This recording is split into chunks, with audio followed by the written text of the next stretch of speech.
Training తీసుకుంటున్న విద్యార్థులందరికీ నా నమస్కారాలు. ప్రజెంట్ మనకి పరావస్తు క్రియేటివ్ ఫౌండేషన్లో జరుగుతున్న ట్రైనింగ్లో శ్యామ్ ఇన్స్టిట్యూట్ వారు కోచింగ్ ఇవ్వడం జరుగుతుంది. Shyam institute director sir Ram sir ఇక్కడ ఉన్నారు. హార్టీ వెల్కమ్ టు ది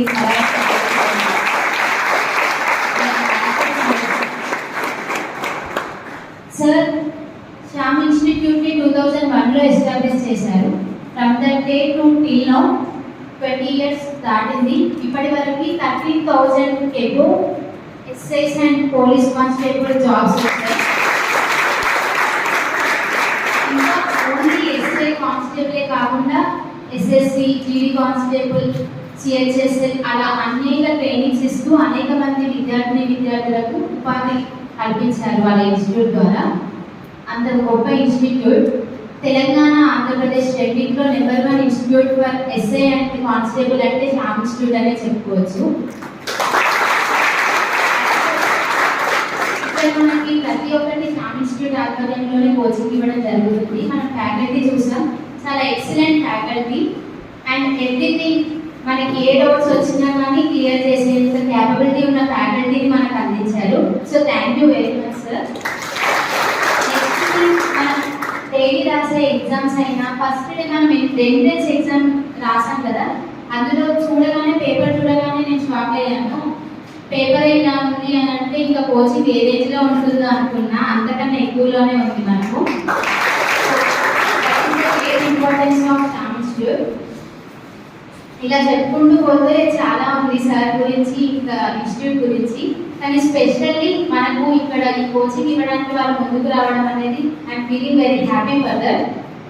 ఇంకా ఎస్ఐ కానిస్టేబుల్కి మెయిన్గా తెలంగాణలో, ఆంధ్రప్రదేశ్లో ఇన్ని డేస్ ఉన్నాయి. ఇప్పుడు తెలంగాణలో కూడా రీసెంట్లీ జరిగిన ఎస్ఐలో కూడా స్టేట్ ఫస్ట్ మన శ్యామ్ ఇన్స్టిట్యూట్ వాళ్ళ నుండే వచ్చింది.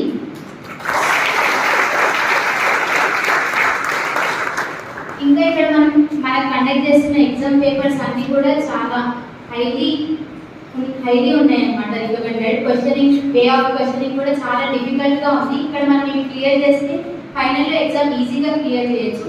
అలా మనల్ని ట్రైన్ చేస్తున్నారు కదా. So thank you sir, thank you for that. అసలు పోలీస్ ఆఫీసర్, పోలీస్ యూనిఫామ్ అంటేనే శ్యామ్ ఇన్స్టిట్యూట్. ఇంకా ఫ్యాకల్టీ విషయంలో ఏ ఇష్యూస్ ఉండకుండా మీరు క్లియర్ చేస్తున్నారు కాబట్టి హోప్ గుడ్ సార్. అందరికీ ఇన్స్టిట్యూట్ నుండి అన్నీ చాలా బాగా అందుతున్నాయి. చాలా నాలెడ్జ్ అయితే మేము గెయిన్ చేస్తున్నాం సార్. ఇంత మంచి ఫ్యాకల్టీని అందిస్తున్నందుకు thank you very much sir. Thank you.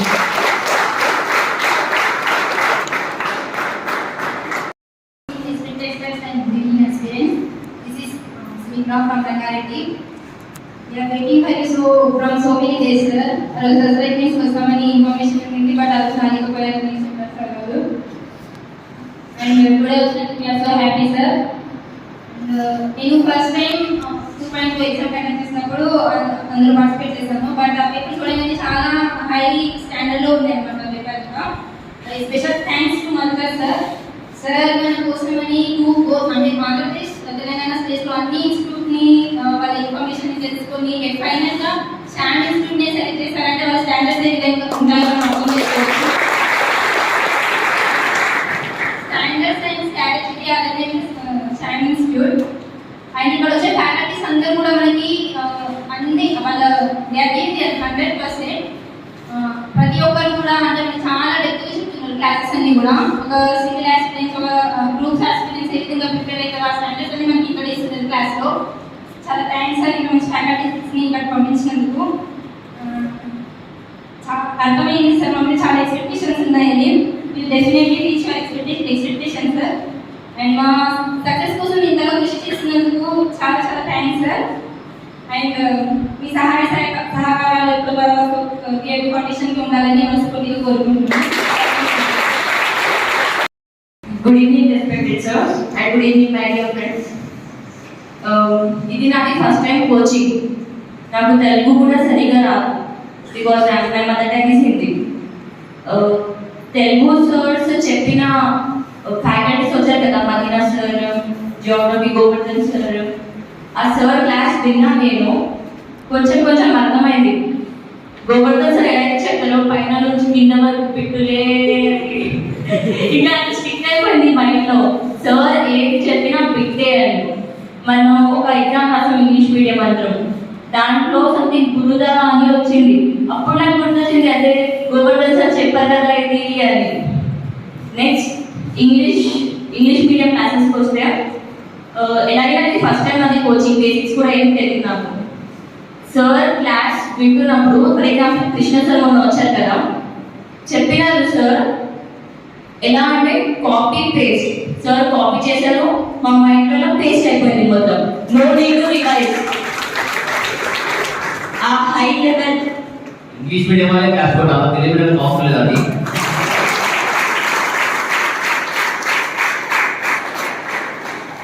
అంత హై లెవెల్లో మన స్టాండర్డ్ గా అలా కోచింగ్ నేను చాలా హ్యాపీగా ఫీల్ అయినాను మీ కోచింగ్ చూసి. ఫస్ట్ నాకు డౌట్ వచ్చింది, అరే కోచింగ్ కదా ఎలా ఉంటుంది అది ఇది అని.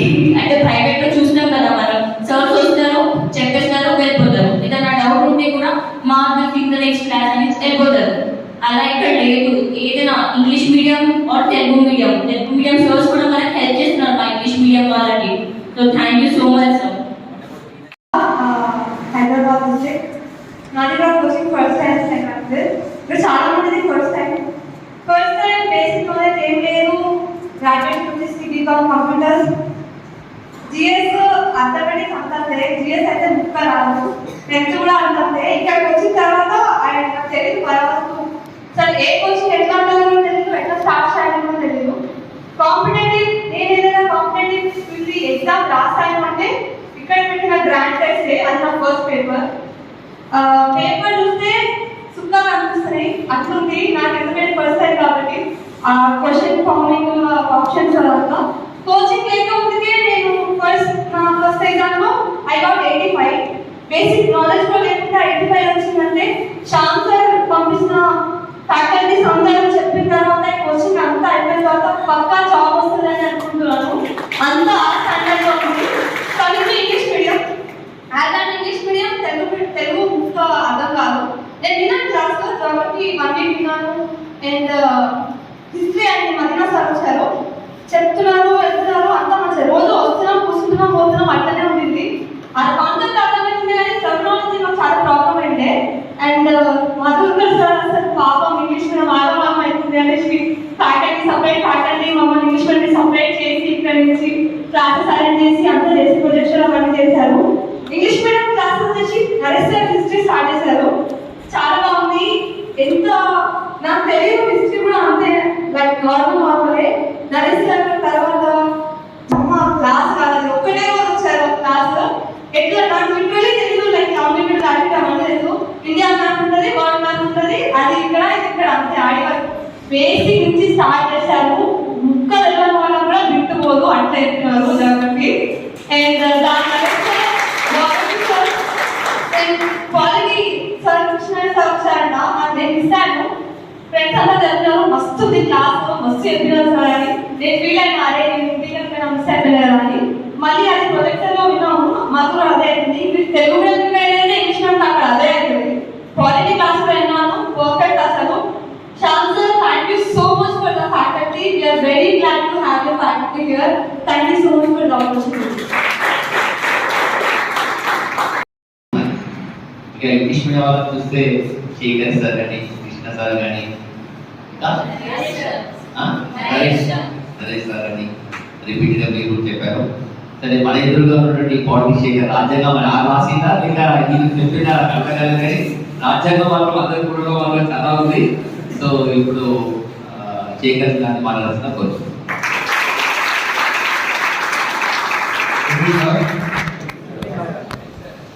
సో ఈరోజు మన ముఖ్య అతిథి ప్లస్ మా గురువు రామ్ సార్ గారు. So hearty welcome sir. So shopping ఇన్స్టిట్యూట్కి 2 years బ్యాక్ వెళ్ళాను కాలేజ్ అప్పుడు. సో బయట ఇన్స్టిట్యూట్ చాలా ఇన్స్టిట్యూట్ చెప్పాను, తర్వాత స్టార్ట్స్కి వెళ్ళాను. నేను ఆటోమేటిక్గా నా సబ్జెక్ట్ ఇంప్రూవ్ అవడం వల్ల బేసిక్ ఇన్స్టిట్యూట్ పడుతున్నాను. సో బయట చెప్పాను కానీ నన్ను నేను ఇంప్రూవ్ చేసుకుంటే అది shopping because of students and నాకు సార్ చాలా ఫ్రెండ్స్ సార్. ఫస్ట్ ఎల్లుడితోనే ఇంకెంత ఫ్రెండ్స్ సార్ స్టూడెంట్స్ అయ్యారు. సో వెళ్ళాను, ఓపెన్ చెప్పాలంటే అక్కడ ఉన్న స్టూడెంట్స్ చాలా అయిపోలేదు. సో వాళ్ళకి ఉంటే సరిపోలేదు, గ్రూప్ 2 స్టార్ట్ సరిపోలేదు, గ్రూప్ 1 సివిల్స్ లక్ష్మీకాంత్ వీడి బస్సు ఇలాంటి బుక్స్ ప్రిపేరే వాళ్ళకి చెప్పడం వల్ల నాకు సబ్జెక్ట్ ఉంటాయి. సో ఆ సబ్జెక్ట్ నేను చూపిస్తున్నాను. సో అంతా కూడా ఫ్రీడమ్ ఇస్తున్నాను. అంతేంటే ఫ్రీడమ్ అంటే ఒక స్టూడెంట్కి న్యాయం చేయాలి. ప్రతి ఇన్స్టిట్యూట్ కాలేజ్ స్టూడెంట్ వెళ్ళామా చెప్పామా వచ్చామా, బట్ అక్కడ మీరు జాయిన్ అంటే స్టూడెంట్ జాయిన్ అక్కడ నుంచి వెళ్ళేంత వరకు రాసే ఎగ్జామ్స్ ఇచ్చే మీ బుక్స్ ఫ్యాకల్టీ ప్రతి ఒక్క ఏ విషయంలో కూడా సార్ కాంప్రమైజ్ కాదు. ఆ కాంప్రమైజ్ కాదు కాబట్టి ఏపీ తెలంగాణలో కింగ్ ఆఫ్ ది షామిల్. అందుకే యూనిఫామ్ అంటే షామిల్ అంటే యూనిఫామ్. ఏ విధంగా ఏపీలో ప్రతి పోలీస్ డిపార్ట్మెంట్ లో ఎస్ఐ ఆ కానిస్టేబుల్ చూసుకుంటే షామిల్ నుంచి మినిమం ఒక 5 ఉంటుంది.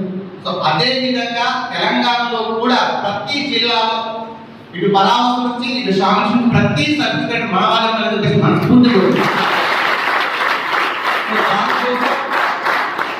మేము ఎంతైనా కష్టపడతాం, సార్ ఎంతైనా కష్టపడతారు. ఎందుకంటే సార్ 24 hours లో అసలు చెప్పాలంటే నిద్ర కూడా వస్తారు. ఎవ్రీ సెకండ్ ఇంకా రావడానికి కూడా చాలా ఆలోచించి అక్కడ ఇన్స్టిట్యూట్ ఇక్కడ ఇన్స్టిట్యూట్ పిల్లల గురించి ఆలోచించి, ఎందుకంటే సార్కే స్టూడెంట్ అంటే సార్. సో అందుకే ఆ సక్సెస్ చాలా కష్టాలు ఉన్నాయి. ఆ కష్టాలన్నీ కూడా మేము చూడలేదు కానీ చాలా కొద్ది విన్నాము. సో ఆ కష్టం ప్రతి స్టూడెంట్ పడకుండా ప్రతి విద్యార్థికి ఉద్యోగం రావడం కాన్సెప్ట్ తోటి రాత్రి పగలు మార్నింగ్ నుంచి ఈవినింగ్ వరకు number of classes, number of exam daily అసలు ప్రతి ఇన్స్టిట్యూట్ గమనించాలి. నెంబర్ ఆఫ్ చెప్పాను అక్కడ సివిల్స్ కూడా చెప్పారు. ఎగ్జామ్ పెడతారని చెప్తారు కానీ ఎగ్జామ్ పెట్టారు. కానీ స్టాండ్ స్టూడెంట్ సరే ఎగ్జామ్ పెడతారులే ప్రతి చోట అనుకున్నా కానీ దగ్గరగా రాస్తారు సార్ ఎగ్జామ్స్. క్వశ్చన్స్ క్వశ్చన్ రాయడం అంటే ఎందుకంటే వాళ్ళ కోసం మా కోసం కాకుండా స్టూడెంట్స్ రాయాలి. అలా క్వశ్చన్స్ నెంబర్ ఆఫ్ రాయడం వల్ల నాకు కూడా సబ్జెక్ట్ ఉన్నాయి. ఎందుకంటే క్వశ్చన్ టేక్ చేయడం వల్ల నేను ఏం చేస్తాను ఆలోచిస్తాను. అదే మీరు చెప్తాను ఏమని క్వశ్చన్ థింకింగ్ ఇంపార్టెంట్ అని చెప్పేసి. ఎక్కడైనా కూడా మ్యాటర్ ఉంటుంది కానీ చెప్పే విధానంలో ఆలోచించడంలో ఆ క్వశ్చన్ ఆలోచించడం చాలా చాలా ఇంపార్టెంట్. సో అదంతా కూడా నేను నా షాప్ సార్ నేర్చుకున్నాను. సో దాన్ని నేను చాలా ఉండబడుతాను చెప్పాలంటే చాలా తక్కువ ఇది. బట్ ఈ అవకాశం ఇచ్చినందుకు చాలా చాలా థ్యాంక్ యూ. అదేవిధంగా మన పరామర్శ ఫౌండేషన్ సో చెప్పాను కదా, చాలా మంది చెప్తున్నారు కదా, నిలబడి ఎక్కండి. సో గవర్నమెంట్ ఫెసిలిటీస్ కానీ కోచింగ్ సెంటర్ వెళ్ళాలంటే భయం. బట్ ఇప్పుడు చెప్తున్నాను పరామర్శ వెళ్తే ఎక్కడికైనా వస్తారు శ్యామ్ సార్ అందరూ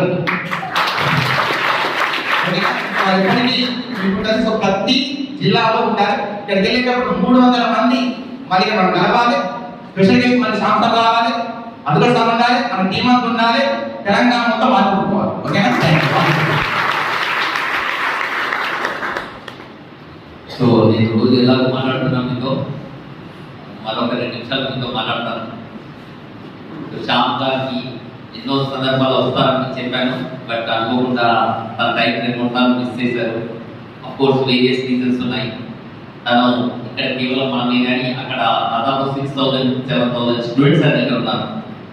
ఆబ్వియస్గా తనకు కాకినాడ ఆ స్టూడెంట్స్ వదిలిపెట్టి బయటకు వచ్చి క్లాస్ చేయలేదు. వాళ్ళంటే ప్రాణం కాబట్టి అక్కడ ఉంటేనే తన హార్ట్ బీట్ సరిగ్గా ఉంటుంది. బయటికి పోతే ఇప్పటికీ మనసంతా కాకినాడలో ఉంటుంది, ఇక్కడ ఉండదు. సో అది ఆఫ్కోర్స్ 20 years నుంచి కష్టపడ్డాడు కాబట్టి, కొన్ని వేలాది మందిని పోలీస్ డిపార్ట్మెంట్ చేస్తున్నాడు కాబట్టి ఆబ్వియస్గా ఎవరికైనా ఆ అఫెక్షన్ అటాచ్మెంట్ ఉంటుంది కాబట్టి మనం తప్పడానికి అవసరం లేదు. So coming to our program, నేను అఫ్కోర్స్ 2003లో ఫస్ట్ బ్యాచ్ స్టార్ట్ చేశాను, రెసిడెన్షియల్ బ్యాచ్. అప్పుడు నోటిఫికేషన్ రాలేదు.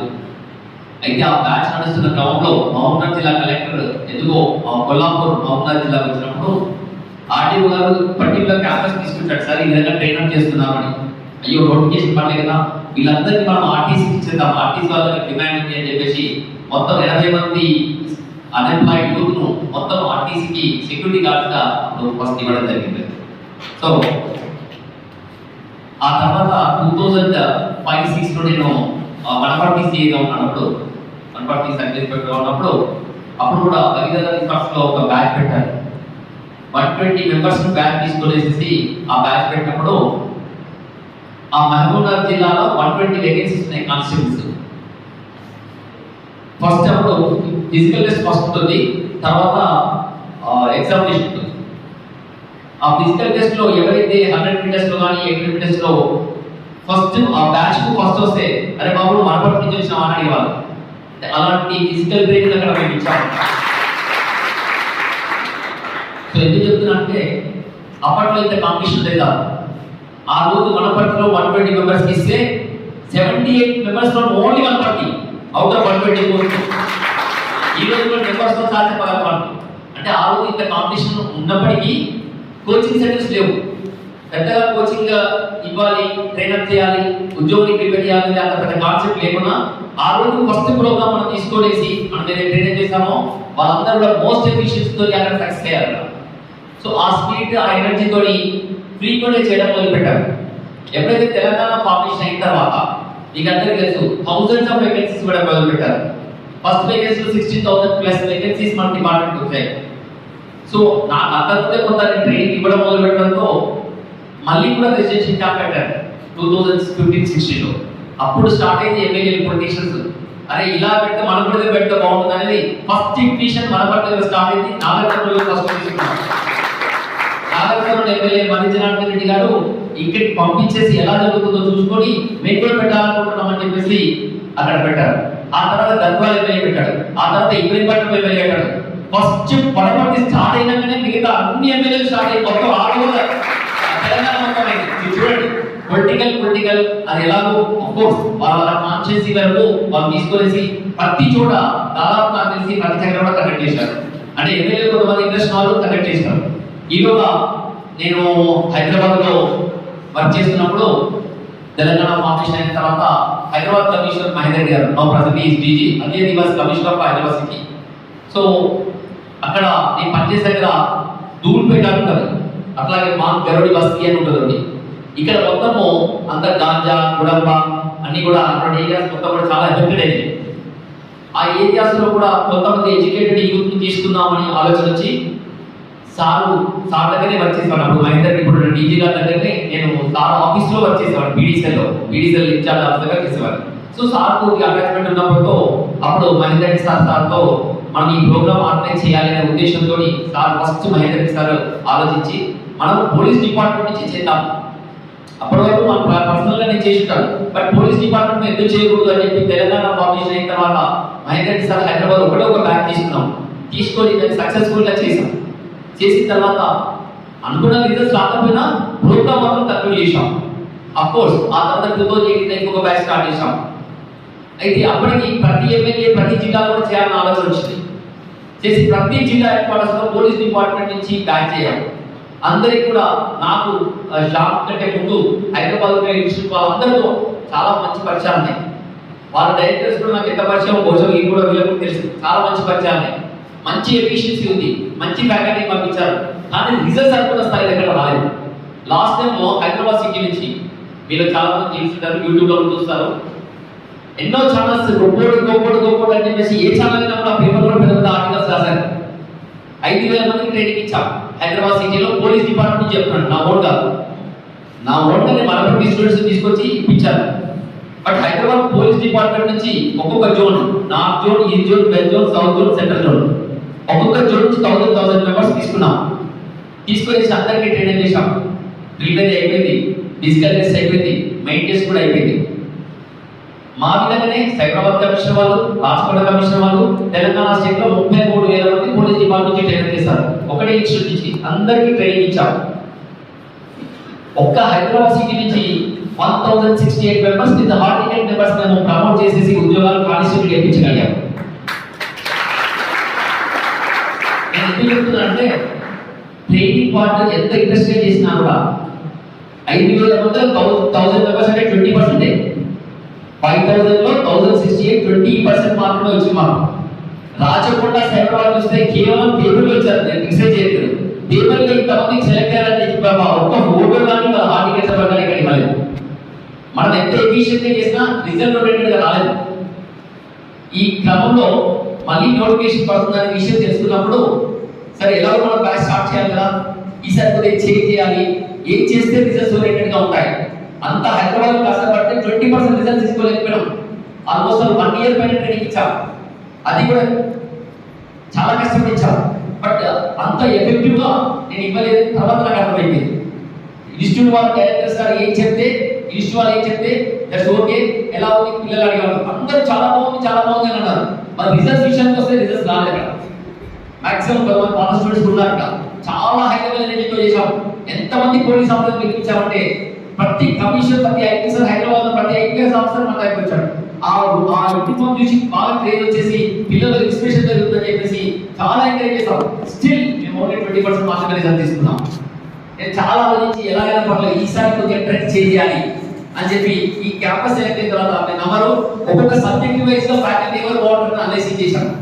ఓకే, మ్యాథమెటిక్స్ అర్థమెటిక్ లో ఒకటేసారి కాదు, మళ్ళీ మెన్స్ట్రుయేషన్ వేరే, ప్యూర్ మ్యాథ్స్ వేరే, సంథింగ్ ఎక్స్‌వై జెడ్ ఒక్కొక్కరిని అందరినీ డిస్కస్ చేశాను. మిగతా ఒక ఇన్స్టిట్యూట్ తెలిసిన వాళ్ళని వీళ్ళ పెడదాం అని నేను సెలెక్ట్ చేసుకున్నాను. సరే ఈ కల్పన జరిగిపోతుంది. అయితే మా పాత బ్యాచ్ స్టూడెంట్స్, ఫెయిల్ స్టూడెంట్స్ కొంతమంది అనుకోకుండా ఒక ఇన్స్టిట్యూట్ లో చేరారు. వాళ్ళు నాకు ఫోన్ చేశారు, సార్ మేము ఒక ఇన్స్టిట్యూట్ లో చేరాను సార్, చాలా బాగుంది సార్ అన్నారు. ఆ క్యూరియాసిటీ నాకు కూడా ఉంది. జనరల్గా ఏదైనా ఎవరైనా బాగుంది అంటే నేను వినాలని ప్రయత్నం చేస్తాను. ఆ స్టూడెంట్స్ మన పాత బ్యాచ్ స్టూడెంట్స్ ఒకటే కలిసి కట్టి 5 మంది ఒకటే ఇన్స్టిట్యూట్ చేరారు. ఒక్క మెథడ్ బాగా అనిపించింది. మిగతా ఫ్రెండ్స్ అందరూ పిలుచుకున్నారు. సో 5 మంది ఒకటే ఇన్స్టిట్యూట్ చేరారు. నాకు ఫోన్ చేశారు, చాలా బాగుంది సార్ అన్నారు. సార్ జనరల్గా నేను అంత తొందరగా మౌల్డ్ అయిపోయి నమ్మే పరిస్థితి ఉండదు కాబట్టి నేను పర్సనల్ గా ఆ ఇన్స్టిట్యూట్ వెళ్ళాను. అది షాప్ ఇన్స్టిట్యూట్ అప్పుడు బోర్డు కనబడుతుంది. నేను లోపలికి వెళ్తాను. లోపల ఒక భాష స్కూల్ పక్కన ఒక పెద్ద బిల్డింగ్ కనబడుతుంది. నా వెహికల్ దిగేసి నడుచుకోవడం దూరం నడుచుకోవాలి. అక్కడ ఇన్స్టిట్యూట్ లో అప్పుడే పొద్దున్నే క్లాస్ ఏదో అవుతుంది, ఎవరు పట్టించుకోవట్లేదు. మళ్ళీ ఇంటికి వచ్చాను. ఇంటికి వచ్చి రేపు చేసి ఇక్కడే ఉన్నాడు సార్, ఒకసారి ఆ సార్ ఇక్కడ ఉంటాడు అన్నాడు. ఆ పక్కనే ఒక టిఫిన్ సెంటర్ ఉంది, అక్కడికి వెళ్ళాను. ఆయన అబ్జర్వ్ చేశాను. పాప ఆయన అప్పుడే అడవికి వచ్చేసి టిఫిన్ తింటున్నాడు. పాపం సార్ పెట్టిన అక్కడ సూపర్వైజర్ ప్రదీప్ అని చెప్పేసి మంచి పిల్లడు టిఫిన్ చేస్తున్నాడు. నేను చూసి ప్రదీప్ బాగున్నాను అక్కడ నా పేరు తెలుసుకున్నాను కాబట్టి సార్ అన్నాడు. అంటే ఏమనుకున్నాడో మరి ఏమనుకున్నాడో తెలియదు కానీ సార్ అంటే బాబు క్యాజువల్గా వచ్చాను, ఈ ఇన్స్టిట్యూట్ తెలుసుకోవాలన్నాను. అవునా సార్ అని చెప్పాడు. సరే పైకి వెళ్ళాను. ఆ పిల్లలతో కూడా పిలిచి మాట్లాడాను. అయితే అంతకుముందు నేను క్లాస్లో పోయి సైలెంట్గా కూర్చున్నాను. నిజంగా నాకు శామిషుడితో తెలియదు, బట్ ఫిజికల్ విధాన ఉద్దేశంతో దాదాపు 15 నిమిషాల్లో ఎదుగా క్లాస్లో కూర్చున్నాడు. ఆ ఫ్యాకల్టీ ఎప్పుడూ పోతేనే ఉన్నాడు. పిల్లలు అడ్డుస్తున్నారు, నన్ను ఒక్కడు చూస్తారు. అంటే అంత సిస్టమేటిక్ గా, అంత డెడికేటెడ్ గా, అంత డిటర్మెంట్ గా ఆ ఫ్యాకల్టీ ఉన్నాడు. పిల్లలు అంత అట్రాక్టివ్ ఉన్నారు. నన్ను ఎవరు చూడలేదు. ఈరోజు ఇంటికి వచ్చి ప్రదీప్ తీసుకొని మళ్ళీ పోయి పిల్లలతో మాట్లాడారు. అక్కడ కొద్దిగా తెలుసుకున్నాను. ఒక ఫ్యాకల్టీతో కూడా మాట్లాడాను. అందరు కూడా అప్పటికి పెద్ద స్ట్రెంత్ లేదు. షామిషుడిలో ఆ రోజు పెద్ద స్ట్రెంత్ లేదు. ఒక 46 మంది ఉన్నారు. అయితే ఆ తర్వాత రివ్యూ లోపల పిల్లలతో వీళ్ళతో మాట్లాడము, ఎవ్రీ వీక్ ఎగ్జామ్ పెట్టడము, ఆ పేపర్స్ చూడడము, ఇవన్నీ జరిగిపోయాయి. అయిన తర్వాత అనుకోకుండా ఒకరోజు షాప్ ఫోన్ చేశాను. ఫోన్ చేసి షాప్ సార్ హైదరాబాద్ లో ఉన్నారు సార్ అంటే చాలా రోజు కలవాలనుకుంటున్నాను అని చెప్పాడు. సార్ నేను హైదరాబాద్ లో సార్ కలుద్దాం సార్ అన్నాడు. అప్పుడు ఈవినింగ్ 7 o'clock అనుకుంటాను. విష్ణునగర్లో ఫస్ట్ టైం షాప్ సార్తో మీటింగ్ అయింది. నాకు అప్పుడు మనసులో ఉంది, ఎందుకంటే గత 1-2 months నుంచి రివ్యూ చేస్తున్నాను. ఈ ఫ్యాకల్టీతో పిలిస్తే ఈ ఫ్యాకల్టీ ప్రతి కోచింగ్ ఇన్స్టిట్యూట్లో ఒక ఫ్యాకల్టీ బాగుంటుంది, ఇంకో ఫ్యాకల్టీ బాగుంటుంది అంటారు. ఇక్కడ ఎక్కడ కూడా పిల్లలు 5 మంది పిల్లలు పోయి 15 మంది చేశారు. నేను నమ్మను, ఇప్పటికి కూడా వాళ్ళకి తెలుసుకోలేదు. కానీ మా పిల్లలు అంటే నాకు ఇంతకుముందు నా దగ్గర చదువుకున్న పిల్లలు దాదాపు 15-20 మంది ఇప్పుడు అదే దగ్గర అందరూ ఒకరొకరు పిలుచుకుంటూ పోతున్నారు. ఇప్పుడు దాదాపు 15-20 మంది పిల్లలు ఆ షాప్ ఇన్స్టిట్యూట్ చేయాక ట్రైనింగ్ చేస్తున్నారు. సో ఈ విధంగా వాళ్ళు చూసినప్పుడు ఆ తర్వాత షాప్ కలిసినప్పుడు అప్పటికే మీ క్వశ్చన్ పేపర్ తయారు చేయడం చూశారు. నేనే ఒక ఎక్స్పర్ట్ అనుకున్న దానికి క్వశ్చన్ పేపర్ తయారు చేస్తే అస్సలు బాగాలేదు. వాళ్ళు క్వశ్చన్ చేసే ప్యాటర్న్ కూడా బాగాలేదు. అది షాప్ సార్ చూపించారు. సార్ అవకాశం ఇవ్వండి, మనం చేద్దాం సార్, మనం కూడా మంచి స్టాండర్డ్ చేద్దాం, మనం ఖచ్చితంగా దీన్ని మంచిగా ముందుకు తీసుకెళ్దాం సార్ అని ఫస్ట్ టైం ఒక కార్లో కూర్చొని నా కార్లో కూర్చున్నప్పుడు శ్యామ్తో మాట్లాడే విషయం నాకు చాలా చాలా బాగా. ఇంకా వేరే విషయం ఆలోచించలేదు. మీకు తెలుసు లేదో ఒక 6 మంది ఫ్యాకల్టీ వాళ్ళు ఇంక్లూడింగ్ డైరెక్టర్స్ సహా ఈ ప్లేస్ విజిట్ చేశాడు. ఏది శ్యామ్తో అటాచ్ కాకుండా. ఇంకా మీరు నమ్మరు, అంత రిలేషన్షిప్ ఉన్నప్పటికీ కూడా ఆ ఫ్రెండ్లీ నేచర్ వేరు, subject orientation plus result oriented అనేది వేరుగా ఉంటున్నారు. ఇప్పటికీ నాకు అంత రూల్ లేదు. మీకు తెలుసు లేదో మనం ఎగ్జామ్ కండక్ట్ చేసినప్పుడు ఒక ఇన్స్టిట్యూట్ డైరెక్టర్ కూడా ఫ్యాకల్టీ ఒక టేబుల్ పట్టుకొని పోయి ఒక ఎగ్జామినేషన్ సెంటర్ పోయి కండక్ట్ చేసి వచ్చాడు. దాదాపు 3 ఫ్యాకల్టీ మెంబర్స్ ఒక డైరెక్టర్ మన ఎగ్జామినేషన్ సెంటర్ కు సూర్యాపేట, నల్గొండ డిఫరెంట్ పెట్టలేనప్పుడు వాళ్ళు కూడా మనం వైపు తీసుకుని వెళ్ళాడు. అప్పుడు కూడా తన ఛాంపియన్షిప్ పేరు ఉన్నప్పటికీ కూడా అంటే ఆ రిలేషన్షిప్ అటువంటిది, ఆ ఫ్రెండ్లీ నేచర్ అటువంటిది. బట్ ఇక్కడ సబ్జెక్ట్ విషయానికి వస్తే నాకు వీళ్ళ సిస్టమ్ బాగా నచ్చింది. అందులో షాప్ వెరీ కోఆపరేటివ్ ఉంటాడు. ఈ తను మాట్లాడిన తర్వాత ఆ రోజు నుంచి ఈ రోజు వరకు ఎక్కడ డిబేట్ కాలేదు. ఎగ్జామినేషన్స్ పేపర్ స్టాండర్డ్ చూసినప్పటి నుంచి మనం ఎన్నోసార్లు ఎగ్జామ్ పెట్టాం. ఫస్ట్ ఎలిజిబిలిటీ టెస్ట్ అని, సెకండ్ ఎలిజిబిలిటీ టెస్ట్ అని, ఆన్లైన్ టెస్ట్ అని. అఫ్ కోర్స్ ఆన్లైన్ టెస్ట్ కొద్దిగా ఫెయిల్ అయింది. ఎంత అనుకోకుండా కొన్ని ఇష్యూస్ రావడం వల్ల ఆన్లైన్ క్యాన్సిల్ చేసినప్పటికీ కూడా తర్వాత ఇన్స్టిట్యూట్ స్టార్ట్ చేసినాక నాకు చాలా నచ్చింది ఏంటంటే గతంలో మేము మెటీరియల్ ఇవ్వడానికి లాస్ట్ ఎగ్జామినేషన్ ఫైనల్ ఎగ్జామినేషన్ ఉన్నప్పుడు మెటీరియల్ ఇచ్చేవాళ్ళం. కానీ ఈరోజు ఫస్ట్ డే మీరు రిపోర్ట్ చేసినప్పుడే ప్రతి ఒక్కరికి కూడా మెటీరియల్ తో పాటు పంపించాం. ఆ కాంటెస్ట్ ఎట్లా ఉంటుందంటే ఛాన్సర్ చెప్పేవాడు ఎప్పుడు కూడా, సార్ ఫస్ట్ డే మనకు ఉండాలి సార్, మీరు ఎప్పుడు స్టార్ట్ చేస్తారు చెప్పండి సార్, ఒక 2 days ముందే నేను పంపించేస్తాను. ఆ బోర్డు ఏదైతుందో ఈ రోజు వరకు కూడా ఎగ్జామినేషన్ ప్రతి సండే ఎగ్జామినేషన్ ఈ విధంగా ఉండబోతుంది. చలో లాస్ట్ టైం మనము ఫిజిక్స్ కి ప్రయారిటీ ఇచ్చారు. 100 marks physics, arithmetic, reasoning and English 200 marks course మొదలుగా మనం నాలుగు చేశాడు. ఆ తర్వాత ఈ week economics 100 marks, arithmetic, reasoning and English 100 marks. చదువు అట్లా ముందుగానే మనం మెంటల్లీ ప్రిపేర్ చేసి ఆ ఎగ్జామ్ కు ప్రిపేర్ అయ్యే విధంగా తన షెడ్యూల్స్ అన్ని కూడా డిసెంబర్ వరకు ఇచ్చేసాడు. సో మెటీరియల్ కంటెంట్ ఉన్నటువంటి క్వాలిటీ మెటీరియల్ ఫస్ట్ డే ఇవ్వడము, ఆ తర్వాత ఫ్యాకల్టీని సరిగ్గా 100% యూటిలైజేషన్ చేసుకునే విధంగా స్టూడెంట్స్ అందజేయడం. ఇట్ ఇస్ బుక్స్ వైజ్ గా మెటీరియల్ వైజ్ గా ఉంది, ఫ్యాకల్టీ టీచింగ్ చాలా బాగుంది, నోట్స్ ఇచ్చే విధానం సీరియస్ గానే ఉంది. ఎక్కడ డిబేట్ కావట్లేదు. ఈవెన్ 99% కూడా ఇక్కడ ఆడట్లేదు. 99% ఉన్న దగ్గర కూడా ఇంకొక 1% అవకాశం ఉంది. ఆ 1% కూడా మనం ఇద్దాం అనుకుంటాడు ఆ ఛామ్. సో నేను చాలా సందర్భాల్లో మాట్లాడుతున్నప్పుడు కూడా ఎక్కడ డిబేట్ కాకుండా మన దగ్గర 100% రిజల్ట్ తీసుకురావాలి సార్, ఎలాగైనా పర్లేదు వీళ్ళందరినీ కూడా అన్ని ప్రియారిటీస్ ఇచ్చేసి వీళ్ళను మనము డెఫినెట్ గా ఉద్యోగం ఇచ్చే విధంగా చేస్తారని చెప్పి నాకు చాలా సార్లు ప్రామిస్ చేశాడు.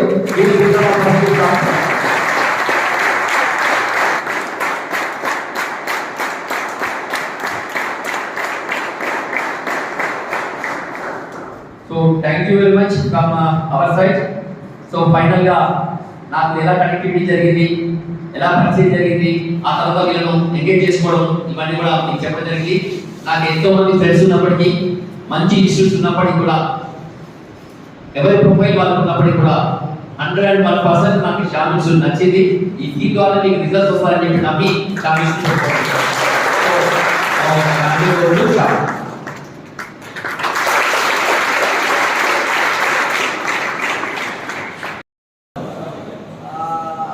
ఎందుకంటే నాకు ఫస్ట్ ప్రాబ్లం ఏంటంటే ఓ ఫోబియో ఉంది, జర్నీ ఫోబియో.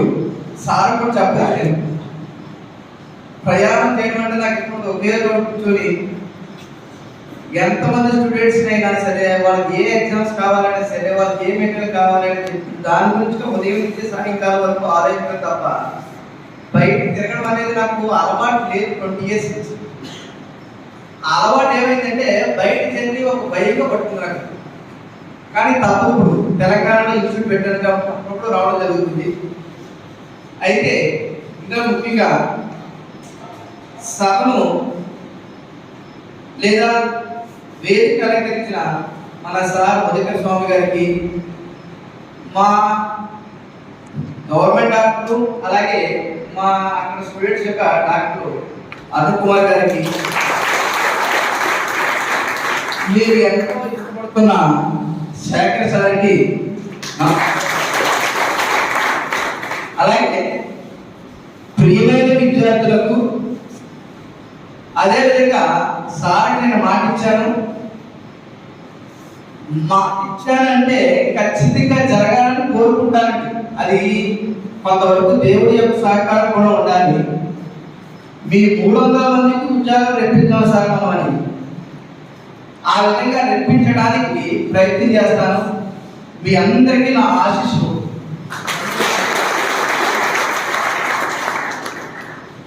అలాగే మొదటిగా సార్ నుంచి 2 మాటలు చెప్పాలి. ఎలా ప్రిపేర్ అవ్వాలి, ఎలా ఉండాలనేది ఆల్రెడీ మా సార్లు చెప్పుతారు బాగా. నేను పోలీస్ డిపార్ట్మెంట్లో ఇటువంటి సార్ని ఇప్పటి వరకు చూడలేదు.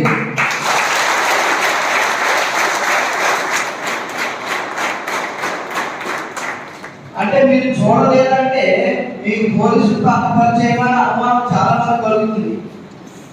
నేను ఇన్స్టిట్యూట్ పెట్టి 20 years అయింది. 20 సంవత్సరాల నుంచి నాకు పోలీస్ డిపార్ట్మెంట్తోనూ పోలీసులతోనూ ప్రతిరోజు టచ్ ఉంటున్నాను. కాబట్టి వారి యొక్క యాటిట్యూడ్ కానీ, వారి యొక్క బిహేవియర్ కానీ, వారి యొక్క ఫలితం కానీ, వారి యొక్క బిజీ టైం కానీ అన్నీ నాకు తెలుసు.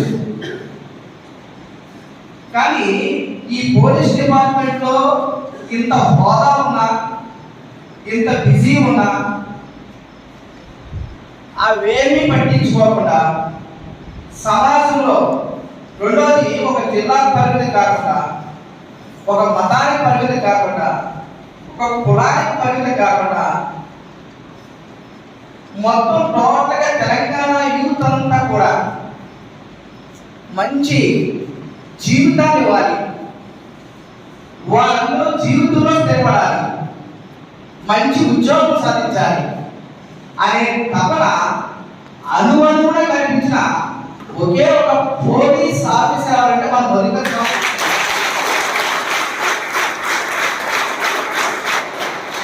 నేను మాత్రం ఖచ్చితంగా చెప్తాను. అందువల్ల నాకు సార్ అంటే చాలా చాలా చాలా ఎంత ఇష్టం అంటే అది మాటలతో చెప్పలేదు, అంత ఇష్టం. ఎందుకంటే ఈ రోజుల్లో అంత పార్షియాలిటీ, స్వార్థం, నేను బాగుండాలి, నా పిల్లలు బాగుండాలి, నా బంధువులు బాగుండాలి, మిగతా వాళ్ళు ఏమైపోయినా నాకు సంబంధం లేదు. నా వాదాన్ని ప్రదర్శించుకోవాలి, డబ్బులు సంపాదించుకోవాలి, సంపాదించుకున్న దాన్ని హాయిగా ఖర్చు పెట్టుకోవాలి, లేదా పెద్ద పెద్ద ఇల్లు కట్టుకోవాలి, పెద్ద పెద్ద బంగ్లాలు కట్టుకోవాలి, పెద్ద పెద్ద కార్లు తిరగాలి. ఈ విధానం చూసాను ఇప్పటివరకు నేను.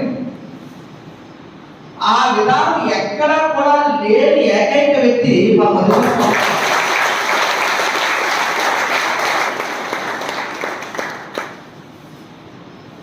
మన ఇన్స్టిట్యూట్ లో జాయిన్ అయిన దినేష్ అబ్బాయి, ఒక అబ్బాయి, ఒక ఇద్దరు అబ్బాయి, ఒక అమ్మాయి, ఒక అబ్బాయి ఉన్నారు. వాళ్ళు చెప్పారు, సార్ శాలరీ వచ్చిన 10 రోజుల్లోనే మొత్తం శాలరీ అంతా ఖర్చు పెట్టారు పిల్లలకి. నువ్వు ఏ కోచింగ్ వెళ్తావు, ఆ కోచింగ్ వెళ్తావు, ఈ కోచింగ్ వెళ్తావు. నేను అటువంటి వ్యక్తిని చూడలేదు. అందువల్ల సారు ఏది అడిగినా సరే ఇది చెయ్యి అంటే చాలు, ఇమీడియట్గా మరి మామూలుగా రెండో మాట అంటూ ఉండదు. సార్ కుదరదేమో, నాకు టైం పడుతుందేమో కూడా అడగడానికి నేను చేస్తాను సార్, ఎంత అభివృద్ధి చేస్తాను. ఎందుకంటే సార్ ఆయన కోసం, ఆయన పిల్లల కోసం ఆలోచించట్లేదు, తెలంగాణ పిల్లల యొక్క భవిష్యత్తు కోసం ఆలోచిస్తున్నారు. తెలంగాణలో ఉన్న యూత్ అంతా జీవితంలో స్థిరపడాలని ఆలోచిస్తున్నారు. ఆ ఆలోచనకి ఏదో కొంత మనం కూడా తోడవదాలనే ఉద్దేశంతో నేను వెంటనే ఇమీడియట్ గా సార్ ఏమైనా సరే ఒకేసారి అంటారు తప్ప ఏ రోజు కుదరదు అని, ఏ రోజు నా నోటు ఉంటే రాదు, ఏ రోజు రాదు. కాబట్టి ఇటువంటి సారు అనేటువంటి వ్యక్తి నాకు ఒక ఫ్రెండ్ గా, ఒక మంచి వ్యక్తిగా దొరకడం అనేది నా జీవితంలో చేస్తున్న ఎంతో అదృష్టంగా భావిస్తున్నాను. అయితే ఇంకా చెప్పాలంటే ఇంకా చాలా చెప్పచ్చు, కానీ నేను ఏ విధంగా కూడా ఎలా మాట్లాడాలని కూడా ఈరోజు వేరే వరకు ఉదయం అంతా టైడ్ అయ్యి రోడ్డు అంతా తిరిగాము, కొంచెం నీరసంగా కూడా ఉంది. కానీ ఎంత చెప్పినా సార్ గురించి తక్కువే, ఇది మాత్రం మీరు గుర్తించాలి. ఎందువల్లంటే మీరు చాలా కోచింగ్ సెంటర్ చూస్తుంటారు, అవును కదా, ఇందులో చాలా మంది కోచింగ్ వెళ్ళి ఉంటారు. కోచింగ్ సెంటర్లో ఒక క్లాస్ రూమ్లో వేల మందిని పెట్టేస్తుంటారు. క్లాసు వింటున్నారా లేదా, అర్థమవుతుందా లేదా, మీరు నేర్చుకున్నారా లేదా అని చూసే పరిస్థితి. మళ్ళా డబ్బులు తీసుకుంటాం కదా మేము కోచింగ్ పడి,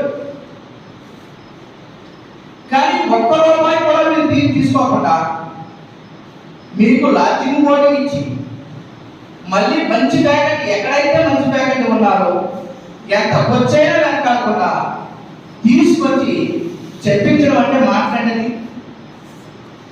అలాగే ఎన్టీఆర్ ఉద్యోగతని లేదా వేరే వేరే స్కీములు చాలా స్కీములు ఉన్నాయండి. ఐఏఎస్లు ఐపీఎస్లకు సంబంధించి, గ్రూప్ 1 సంబంధించి, గ్రూప్ 2 సంబంధించి ఈ కోచింగ్లు కూడా నేను చూశాను. గవర్నమెంట్ క్యాండిడేట్ 1 లక్ష రూపాయలు ఇస్తుంది.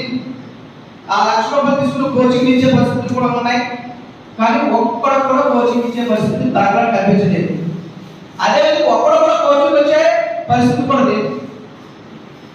వేల కోట్లు కూడా వచ్చాయి దానికోసం, ఆ ఉచిత కోచింగ్ల కోసం. ఇక్కడ నేను విమర్శిస్తాను కాదు, కానీ ఇప్పుడు కూడా జరుగుతున్న చాలా ఫ్రీ కోచింగ్ సెంటర్. కానీ ప్రతి కోచింగ్ సెంటర్లో కూడా పాలిటీ 10 గంటలు చెప్పేదాన్ని, హిస్టరీ 5 గంటలు చెప్పేదాన్ని, ఆర్థమెటిక్ 50 గంటలు చెప్పేదాన్ని అని ప్రతి దానికి ఒక లిమిట్ ఉంటుంది. ముందే వాళ్ళకు షెడ్యూల్ ఇచ్చేస్తారు. అంటే 10 గంటల్లో పాలిటీ చెప్తే అర్థమవుతుందా లేదా, వేరే ఎగ్జామ్లో ఉపయోగపడుతుందా లేదా, రేపు వీళ్ళు ఉద్యోగం సాధిస్తారా లేదా అనేది కూడా ఒక సంబంధం లేదు. మనం కోచింగ్ ఇచ్చామా లేదా,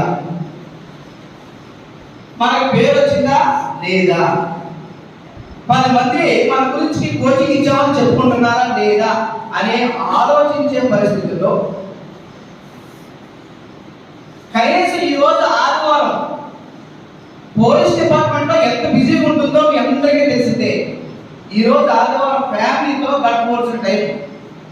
ఆ ఫ్యామిలీతోనూ గడపకుండా మీకు ఏం కావాలి, మీరు ఎలా చదువుకోవాలి, మీకు ఏ ఫ్యాకల్టీ కావాలని ఆలోచిస్తూ ఉండడం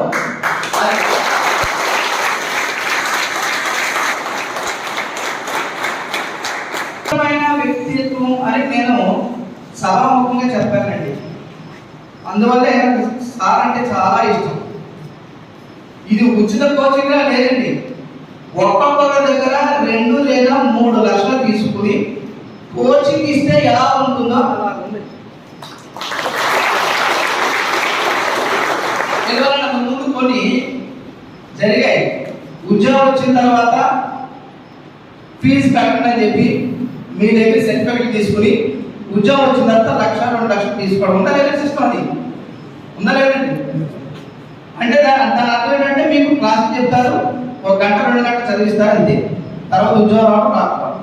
మరి ఇక్కడ బోర్డింగ్ లాగి బ్రేక్లో ప్రతి బ్రేక్లో కూడా మీకు స్నాక్స్, అదేవిధంగా మీరు ఎలా ఉంటున్నారు చూడటం అసలు అద్భుతం సార్.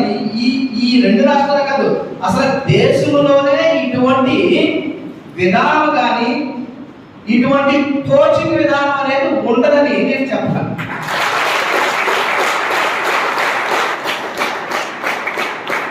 అలాగే నేను ఒక మాట చెప్తాను. నేను చదువుకున్న టైంలో ఇప్పుడు సార్ లాంటి ఉంటే మీకులా ఫ్రీ కోచింగ్ ఇచ్చుంటే నేను మంచి జాబ్ పెట్టుకుని సెటిల్ అయిపోతుందేమో అని అనిపించే విధంగా చేస్తున్నారు సార్. ఎంత క్రెడిట్ అంతా కూడా సార్దే, మాది కాదు. మేము రావడం రప్పించడం అనేది, అక్కడ రావాలంటే సార్ రమ్మన్నారో వచ్చాం, కానీ మమ్మల్ని రప్పించాలి, వీరి చేత చెప్పించాలి అనేది ఆలోచన రావడం. మాట్లాడండి, ఎవరి చేత చెప్పిస్తే ఉద్యోగం వస్తుంది, ఎవరి చేత చెప్పిస్తే ఎక్కువ మార్కులు వస్తాయి, ఎవరి చేత చెప్తే సబ్జెక్ట్ అర్థం అవుతుంది, ఆ ఆలోచించడం, ఈ హోదాలో ఆలోచించడం అనేది మాట్లాడారు.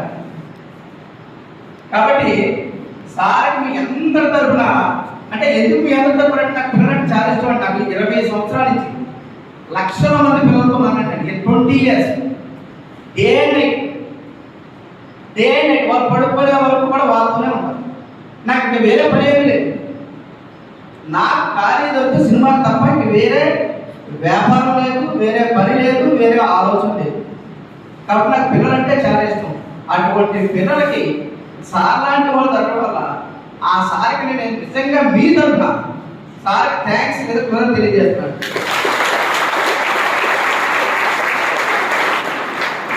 అలాగే ఒక మాట, శామ్ ఇన్స్టిట్యూట్ ఇంత పేరు రావడానికి ప్రధాన కారణం మా సంస్థలో ఉన్న ఆనందించాలి లాంటి ఫ్యాకల్టీ, అలాగే మా స్టాఫ్ సిబ్బంది, వేరే ప్రధాన కారణం ఇంత పేరు వచ్చిందంటే దాని కారణం ఈ రాష్ట్రంలోనూ ఆ రాష్ట్రంలో కూడా.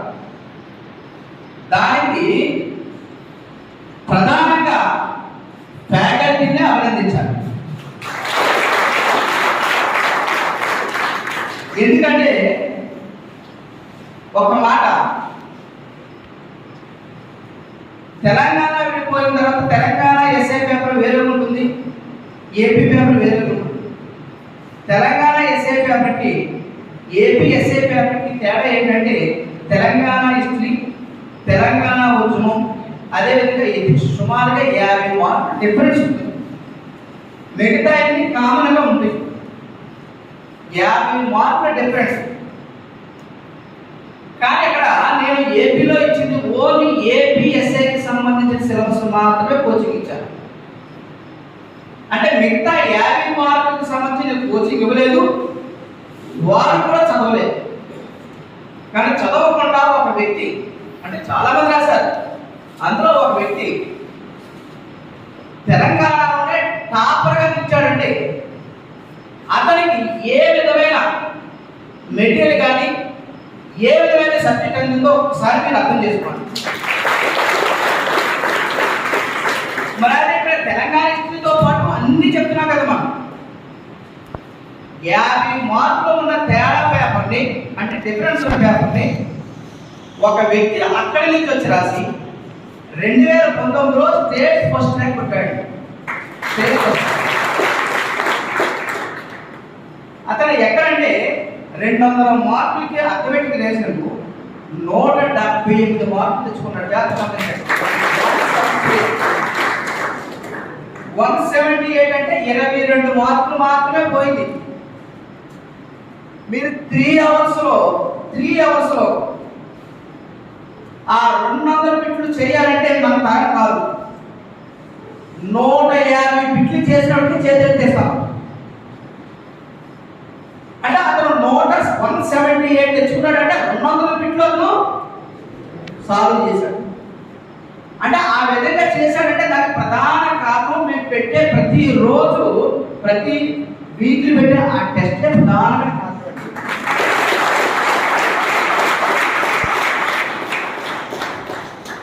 ఈ టెస్ట్ అనేది సంవత్సరాలు పెట్టండి. ఎందుకంటే టెస్ట్ పెట్టడం అనేది చాలా కష్టం, చాలా శ్రమ, ఖర్చు. ఈ రెండింటికి భయపడి ఎవరు పెట్టరు. ఒకవేళ డబ్బు పెట్టేద్దామన్నా శ్రమ పడలేదు, శ్రమ పెడదామన్నా డబ్బులు పెట్టలేదు. ఈ 2 కారణాల వల్ల రెగ్యులర్గా టెస్ట్లు పెట్టరు. రెగ్యులర్గా జరుగు, వీక్లీ జరుగు, ఎగ్జామ్ అయ్యే వరకు టెస్టులు పెట్టడం. ఏదో మనం ఒక షో చేస్తే ఆ రోజు వారం 2 వారాలు పెడతాం, జనరల్గా షోకి పెడతాం అంతే.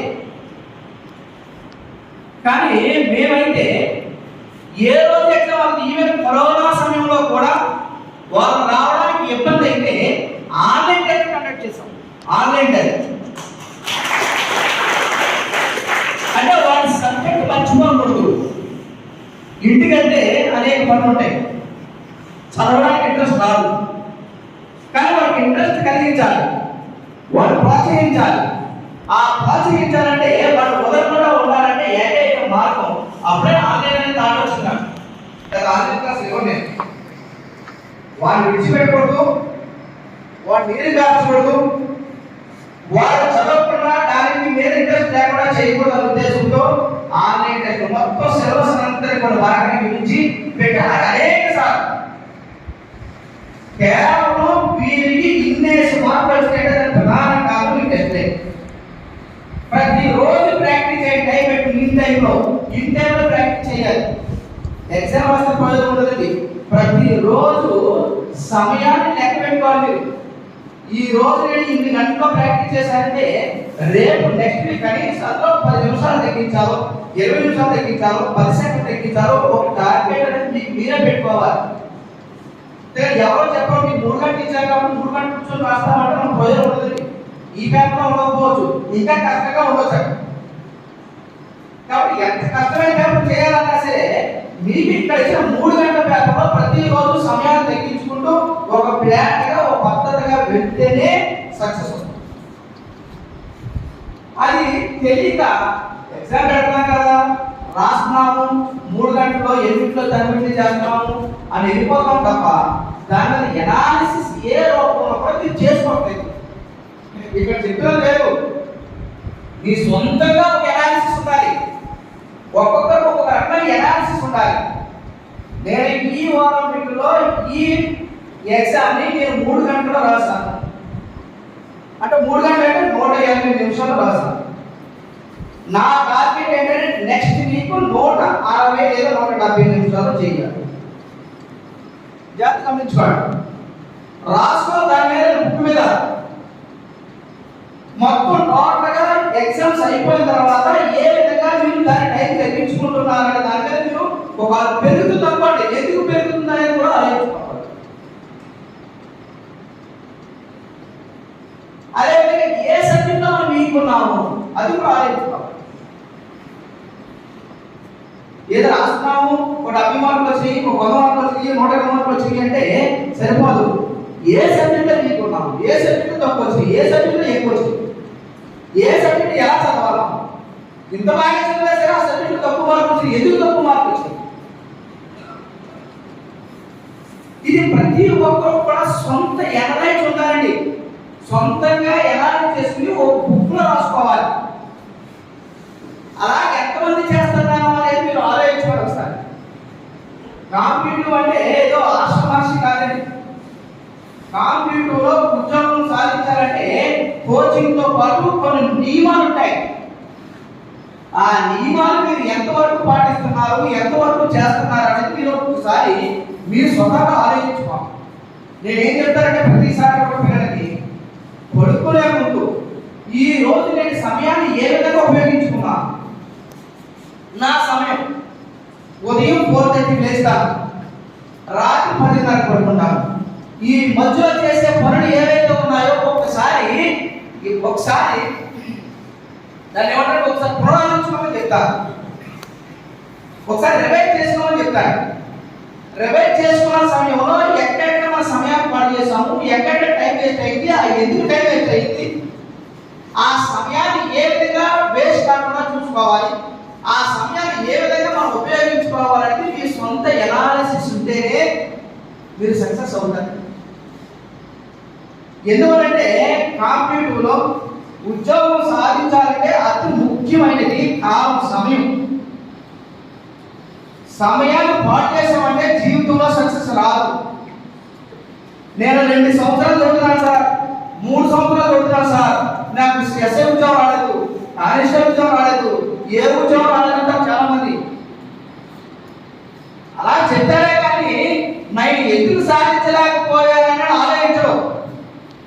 మరి నాకేమో తెలుస్తుందండి, ఆ అబ్బాయి అన్నాడు 2 సంవత్సరాలు చదువుతున్నాడు, ఉద్యోగం రాలేదు అనుకోండి, నాకు రాలేదని చెప్తాడు తప్ప ఎందుకు రాలేదని నేనేమో గమనించుకోవాలి. చూసి అతనికి తెలుసుకోవాలి, నాకు ఈ సంవత్సరం ఎందుకు ఉద్యోగం మిస్ అయ్యింది, ఎక్కడ నేను లోపాలు, ఎక్కడ పొరపాటు చేశాను అని అంచనా వేసుకోవాలి. అప్పుడు ఎప్పుడో అంచనా వేసుకునే కానీ ఏ రోజు ఆ రోజు అంచనా వేసుకుంటే, ఏ రోజు ఆ రోజు రివైజ్ చేసుకుంటే ఏమవుతుంది, మన ప్రతిరోజు మార్కులు పెరుగుతూ ఉంటాయి. సమయం వచ్చే సమయానికి మనకి ఎన్ని మార్కులు కావాలి, అన్ని మార్కులు వచ్చి ఉద్యోగం సెట్ అయిపోతుంది. ఇది చాలా మంది చేయలేండి. అందువల్లే ఉద్యోగాలు రాకుండా చాలా మంది ఎంత కష్టపడినా సరే ఉద్యోగాలు రాకుండా సమయాన్ని అన్నెసరిగా దుర్వినియోగం చేసి పడేస్తారు. రేపు మనకు ఇబ్బంది పడుతుంది, మనలో కూడా ఎందుకు పనికి రాకుండా చేస్తుందన్న సంగతి మర్చిపోతాం. కాబట్టి దయచేసి ఒకసారి ఆలోచించండి, మీరు ఏ విధంగా అన్యాయం చేసుకుంటున్నారు, ఏ విధంగా సమయం ఉపయోగించుకుంటున్నారు, ఎక్కడ ఏ విధంగా మనకి ఇబ్బందులు ఉన్నాయి, ఆ ఇబ్బందులు ఏ విధంగా అధిగమించాలి అనేది మీరు సెల్ఫ్ అనలైజ్ చేసుకోండి. కాంపిటేటివ్లో ఇది చాలా చాలా ముఖ్యమైనది. ఎంతమంది అనలైజ్ చేసుకుంటున్నారో ఒకసారి ఆలోచించుకోండి. ఒకవేళ చేసుకోకపోతే చేసుకోండి, దానివల్ల ఫలితం ప్రయోజనం ఉందనుకోండి కొనసాగించండి, దానివల్ల ప్రయోజనం లేదనుకోండి మానేసి, అది మీకే తెలుస్తుంది.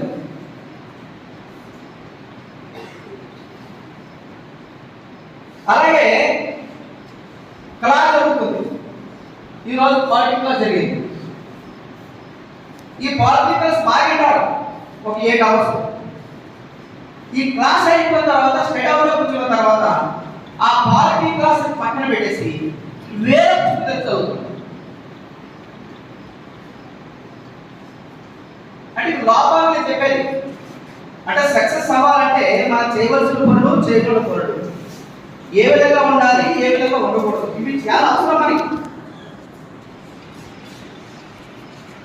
ఇంకా దుర్మార్గం ఏంటి చెప్పండి, ఇక్కడ పాలిటిక్స్ చదువుతుంది, ఆ వెనక కూడా చెప్పుకోలేకుండా పుస్తకం చదువుతుంది. అంటే మీరు చేస్తారని కాదు, జనరల్గా నేను చెప్పేది బ్యాచ్ లో జరుగుతుంది. ఇక్కడ పాలిటిక్స్ జరుగుతుంటే ఆ వెనక ఎక్స్ట్రా పుస్తకం చదువుతాడు. ఇక్కడ అర్థమెటిక్ చదువుకుంటే వెనక రేజీ చేస్తుంటాడు. ఈ రోజు అర్థమెటిక్ క్లాస్ అయితే సాయంకాలం అర్థమెటిక్ పక్కన పెట్టేసి రేజీ ప్రాక్టీస్ చేస్తాడు. ఎంత తప్పులండి ఇవి. కానీ కష్టపడుతున్నాడు, 3 సంవత్సరాలు కష్టపడుతున్నాడు, 2 సంవత్సరాలు కష్టపడ్డానంటాడు. కానీ అతను లోపల తెలియదు, ఉద్యోగం రాదు. కానీ నేను చాలా కష్టపడ్డాను, 24 గంటలు కష్టపడ్డాను అని మనం అనుకుంటాం. ఆ తప్పులు లేదు. కాబట్టి ఇక్కడ ఏ రోజు ఏ క్లాస్ జరిగిందో ఆ క్లాస్ ఆ రోజు కంప్లీట్ అయిపోవాలి. కంప్లీట్ అయిన తర్వాత మీరు కావాలనుకుంటే ఇంకొక సబ్జెక్ట్ చదువుకోండి, ఇష్టమని. నాకు తెలిసిన కంప్లీట్ అవుతుంది. ఎందుకంటే మనం ఉన్నది సమయం చాలా తక్కువ. ఉదయం గ్రౌండ్కి వెళ్ళి 8 hours క్లాస్ అయిన తర్వాత ఈ పడుకున్న మధ్యలో 2:30 నుంచి 3 గంటల కంటే ఎక్కువ ఉండదు. మరి 2:30 3 గంటల్లో 8 గంటల క్లాస్ మీరు చదవడం అంటే మాట్లాడి చదువుతూ సరిపోదు కదా, దాన్ని గుర్తించాలి కదా, మనం పెట్టాలి కదా. ఒకసారి అందులో మిస్టేక్స్ ఉన్నాయా లేదా, లేదు మేము అలాగే చేస్తామా అంటే హ్యాపీ, చేయకపోతే మాత్రం ఇక్కడి నుంచి మార్చుకోండి. అలాగే మరొకసారి నోట్స్ నేను నాకు తెలిసినట్టయితే నేను ఎక్కడైనా సరే, ఇక్కడ హైదరాబాద్ ఇన్స్టిట్యూట్ అయినా సరే, కాకినాడ ఇన్స్టిట్యూట్ అయినా సరే, పిల్లలు ఒకటే చెప్తారు, మనం మెటీరియల్ కన్నా నోట్స్ చదవడం సార్, ఓన్లీ నోట్సే. ఒక ఐఏఎస్ స్టేట్ టాపర్ చెప్పాడు, తక్కువ మెటీరియల్ చదవాలంట, ఎక్కువ సార్లు యూజ్ చేయాలంట. సక్సెస్ కావాలంటే ఎక్కువ మెటీరియల్ చదువుతాం, మనం తక్కువ సార్లు యూజ్ చేస్తాం. ఈ ఎక్కువ మెటీరియల్ చదవడానికి ఏమవుతుంది, ఎక్కువ సంవత్సరం పడుతుంది. ఎక్కడ వస్తుంది ఉద్యోగం? మీరు కాబట్టి యూట్యూబ్లో పక్కన పొరడు. Last time state second rank వచ్చిందంటే కానిస్టేబుల్, ఏమో ఉన్నప్పుడు యూట్యూబ్ వచ్చిన తర్వాత ప్రతి ఒక్కరు ఎక్కాడు. ఆ యూట్యూబ్లోకి వెళ్ళి నాకు ఫస్ట్ ర్యాంక్ వచ్చింది, సెకండ్ ర్యాంక్ వచ్చింది అంటాడు, పోలీస్ ఉద్యోగం చేస్తున్నా అంటాడు. వాస్తవం కన్నా తెలియదు నాకు. కానిస్టేబుల్కి అకాడమీకి సంబంధించి 6 నుంచి 10 బిట్లు వస్తాయండి. 6 నుంచి 10 బిట్లు. వాడు కానిస్టేబుల్ మీరు సక్సెస్ కావాలంటే కొన్ని మాటలు చెప్పిన తర్వాత రికమెండెడ్ బుక్స్ అని చెప్పాడు. చెప్పాడు అదే చెప్పాడు. ఏం చెప్పాలంటే చిరంజీవి గారి నోట్స్ ఉంటుంది. చిరంజీవి గారి నోట్స్ చాలా అద్భుతంగా ఎకానమీ ఎంత కూడా తెలుసండి. ఇండియన్ ఎకానమీ ఇంత లోపల ఉంటుంది, ఏపీ ఎకానమీ లేదా తెలంగాణ ఎకానమీ ఇంతలో. ఈ 2 పుస్తకాలు చదవాలంటే 2 సంవత్సరాలు పడుతుంది. 10 మార్కుల కోసం వాడు ఇండియా చిరంజీవి గారి నోట్స్ చదవంటే కానిస్టేబుల్ అని చెప్తున్నాడు. ఇలా ప్రతి ఒక్క మాట వింటామా, కానీ వినడం మంచిదే, కానీ అందులో ఎంత వాస్తవం ఉందో, మన ఎంతవరకు మన సక్సెస్ దగ్గరగా ఉందో చూసుకుని దాన్ని ఆచరించడానికి ప్రయత్నించాం. నేనేమంటానంటే తక్కువ మెటీరియల్ చదవండి, ఎక్కువ సార్లు రిలీజ్ చేయండి. నేను 10 సార్లు రిలీజ్ చేయమంటానండి, 10 times. ఇందులో ఆల్రెడీ ఒక ఆయన అక్కడ జస్ట్ లాస్ట్ టైం 2 మార్కులు పోయిందన్నాడు. ఎవరైనా లాస్ట్ టైం అండి, లాస్ట్ టైం మొత్తం material top to bottom A material అయితే ఏ మెటీరియల్ పర్లేదండి, ఈ మెటీరియల్ ఆ మెటీరియల్ ఏం అవసరం లేదు, ఏ మెటీరియల్ అయినా మంచిదే.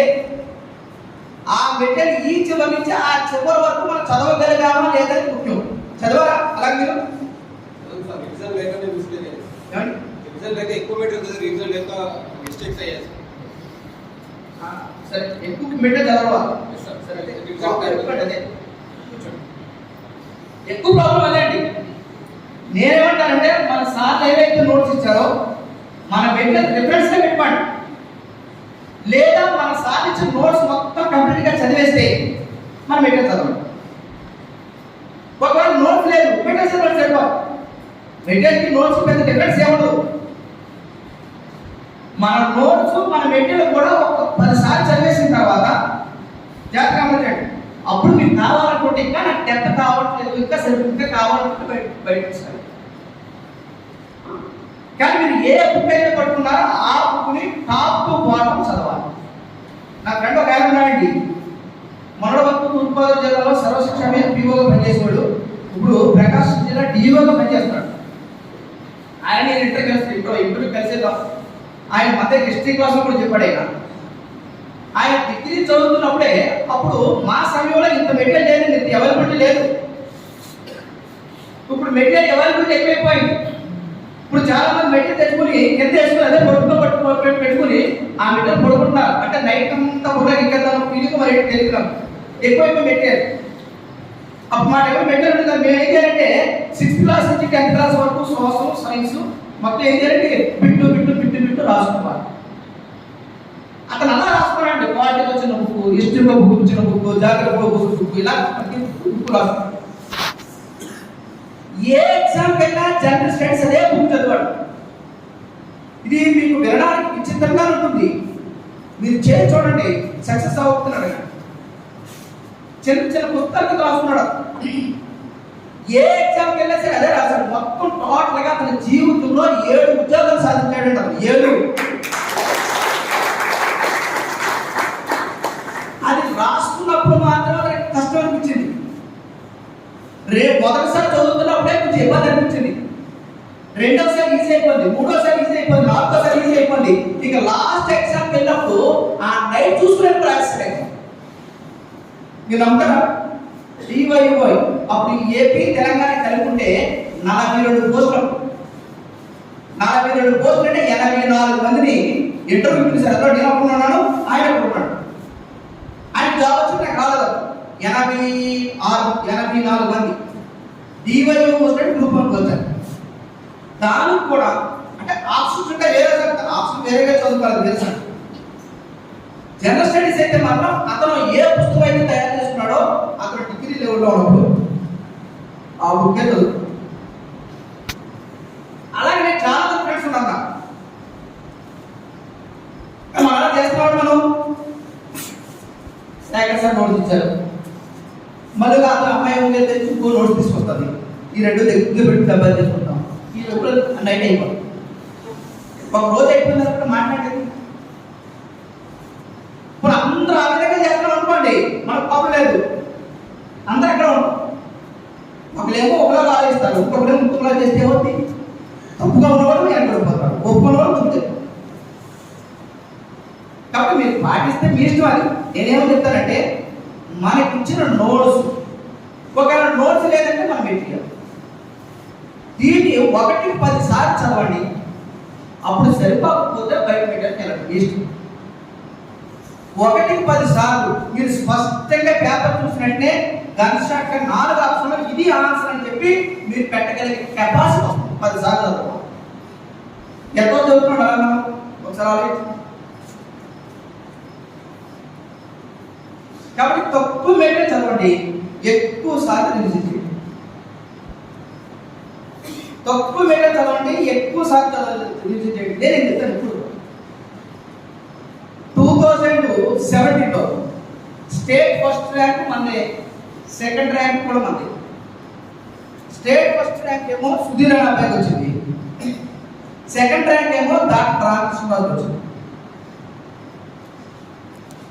ఈ సుధీర్ ఏపీ తెలంగాణ విడిపోయి తెలంగాణ ఉద్యమం జరుగుతున్న సమయంలో 2014 ఆ సమయంలో తర్వాత ఆ ఉద్యమం సందర్భంగా ఎప్పుడు 2017 ఎప్పుడు పడదు 2017 ఆ ఏపీ ఇచ్చినటువంటి కోర్టు గారు అటు సుమారుగా 4 years 3 years ఉండిపోయింది. కాబట్టి అబ్బాయి కోచింగ్ తీసుకున్నాడు. సుధీర్ అబ్బాయి హైదరాబాద్ వచ్చాడు. ఆర్సీ అక్కడ కూట్టుకోవడం వెళ్ళాడు కావాలని. కానీ డాక్టర్ రామకృష్ణరాజు అబ్బాయి మన దగ్గర ఉండిపోయి కేవలం మనం ఏ నోట్స్ అయితే ఇచ్చాము బెటర్ కూడా ఉండిపోలేదు. మీకు ఒకసారి పంపిస్తాను, వైరస్ అయితే చేస్తాడు, నేను ఒకసారి పంపిస్తాను. లేదా మీరు యూట్యూబ్లో పట్టుకుంటే సుమారు 2.5 లక్షల మంది అతను ఏ విధంగా చదవడం దానికి 2.5 లక్షల మంది చూస్తున్నాడు. చూడండి ఒకసారి శాన్ చుట్టూ దాటుకుంటే డాక్టర్ స్పీచ్ ఒకసారి.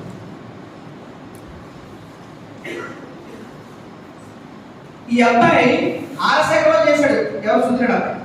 కానీ మార్కులు ఎక్కువ, ఎంత 316 మార్కులు వచ్చినాయి. డాక్టర్ రామకృష్ణరాజు 309 వచ్చినాయి. అంటే మొత్తం 7 మార్కులు ఇచ్చారు. కానీ ఇక్కడ జాగ్రత్త గమనించుకోండి, ఈ సుధీర్ అనే అబ్బాయికి జనరల్ స్టడీస్ ఎక్కువ మార్కులు వచ్చినాయి. ఇక రాజు కేవలం మన నోట్స్ మాత్రం చేశాడు, మెటీరియల్ కూడా చేయలేదు. గుర్తుపెట్టుకోండి, నాకు తేడా ఉంది అంటే బాగాలేదు. వాటర్ ప్రాబ్లం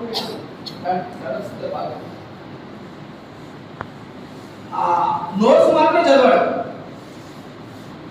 ఇతనైతే మన మెటీరియల్ చేశాడు, నోట్స్ చేశాడు. అదేవిధంగా ఆర్ఎస్ అగర్వాల్ ఇప్పుడు ఆర్ఎస్ అగర్వాల్లో ఇప్పుడు ఆర్ఎస్ అగర్వాల్ పనిచేయడం మనకి వచ్చాయి. ఇతని మీద ఎవరు డాక్టర్ రామకృష్ణరాజుకే ఈ సుధీర్ అబ్బాయి కన్నా ఎక్కువ మార్కులు వచ్చినాయి. అందుకే కేవలం నోట్స్ మాత్రమే. మళ్ళీ షార్ట్ కట్ల కన్నా ఓన్లీ ప్రాసెస్ మాత్రం ప్రాక్టీస్ చేశాడు. షార్ట్ కట్ ఒకసారి సన్న గుర్తు రాకపోవచ్చు, ప్రతి దానికి అప్లై కాకపోవచ్చు. అల్టిమేట్ గా మనకు అవసరమైంది ఏదంటే ప్రాసెస్. ఎంతో ప్రాసెస్ షార్ట్ కట్ రెండు చెప్పిస్తాను, రెండు నేర్చుకోమంటాను నేను. మన సమయాన్ని బట్టి ప్రాసెస్ చేసుకోవచ్చు, సమయాన్ని బట్టి షార్ట్ కట్. అంటే నేను చెప్పేది ఏంటంటే అక్కడ కేవలం చిన్న నోట్స్. ఎప్పుడింటిది 2014-11 చాలా తక్కువ. అప్పుడైతే ఏమండి అర్థమెటిక్ సంబంధించి ఓ ఎక్సైజ్ లో 100 ఉంటాయి, 100 ప్రాబ్లమ్స్ ఉంటాయి. ఎక్సైజ్ లో 100 ప్రాబ్లమ్స్ ఉంటాయి. అసలు ఆ బుక్ చేయడమే చాలా కష్టం. ఆ బుక్ అంతా మీరు ప్రాక్టీస్ చేస్తే చాలండి, మీరు అసెంబ్లీ వచ్చేస్తుంది. మరి ఎంతవరకు ప్రాక్టీస్ చేస్తే నాకు తెలియదు. కానీ ఎప్పుడు స్టార్ట్ అవుతుంది అప్పుడు మీకు ఇబ్బంది ఏమీ లేదు. మొత్తం అన్నీ వస్తాయి, మొత్తం అన్నీ నేర్చుకోండి. ఇప్పుడు ఇక్కడ మా క్వాలిటీ జాగ్రత్త ఏ విధంగా బిట్ చెప్తున్నారో ఆ విధంగా అక్కడ చెప్పించుకోండి. ఎలా కావాలో చెప్పించుకోండి, ఇబ్బంది లేదు. కాబట్టి నేను చెప్పిన తక్కువ పెట్టదు చదవండి, ఎక్కువ సార్లు నిజం చేయండి. మీకు ఉదాహరణ చెప్పాను, అక్కడే దానికి కనెక్టివ్గా ఇంకొక పాయింట్ చెప్తాను. అదేంటంటే కొంచెం ఎగ్జామ్ అయింది. ఎగ్జామ్ అయిన వెంటనే మనం బాగా రాసాం, నాకు సార్ కాన్స్టేబుల్ ఉద్యోగం రావచ్చు, ఎస్ఐ ఉద్యోగం రావచ్చు అని చెప్పి ఏం చేస్తాం మనండి, మొత్తం టోటల్గా మనకున్న మెటీరియల్ కూడా కనెక్ట్ మిద్దు మీద పడేస్తాం. అవును కదా? లేదా నేను ఎగ్జామ్ సరిగ్గా రాయలేకపోయాను, నాకు రాదు, ఏదో పని చేసుకోకపోతే నాకు ఎక్కువ. కాబట్టి నోట్ కూడా చూద్దామని చెప్పి అదొక వేషంలో కూడా మెటీరియల్ కూడా నిధులు వాడాను. నేనేమంటాను, మన ఉద్యోగం ఈసారి కాకుండా రేపు కాకుండా ఎల్లుండి రావాలంటే దాన్ని కంటిన్యూటీ ఉంటాను. మరి కంటిన్యూటీ ఉండాలంటే నేను 2-3 సంవత్సరాలు ఎలా ఉద్యోగాలు సార్, నాకు ఇంటి దగ్గర అయితే ప్రాబ్లం వస్తుంది కదా, ఫైనాన్షియల్ ప్రాబ్లం అంటే పని చేసుకోండి, నైట్ 2 గంటల నుంచి చదువుకోండి. మరి సివిల్ సర్వీస్ అలా చేయలేదండి, ఒక్కొక్కటి 5 సంవత్సరాలు 10 సంవత్సరాలు కూర్చుంటున్నారు లేదండి. మరి 5 సంవత్సరాలు 10 సంవత్సరాలు అలా కూర్చొని తింటారు, అక్కడ రాజు చెప్పుకుంటున్నారు, 10 రూపాయలు సంపాదించుకుంటున్నారు, మెయింటైన్ చేసుకుంటున్నారు. ఈ సంవత్సరం కాకుండా నెక్స్ట్ ఇయర్ ఏదో సంవత్సరం ఒక సివిల్స్ ఐఏఎస్ ఐపీఎస్ పోస్ట్ గమనించండి. అంటే మీరు కాంపిటీలో దిగినప్పుడు మీరు నిర్ణయించుకోవాలి, నాకు ఉద్యోగం వచ్చే వరకు ఎన్ని కష్టాలు వచ్చినా ఎన్ని ఇబ్బందులు వచ్చినా ఆపేది లేదు అని. నా భాష అర్థమవుతుంది మీకు?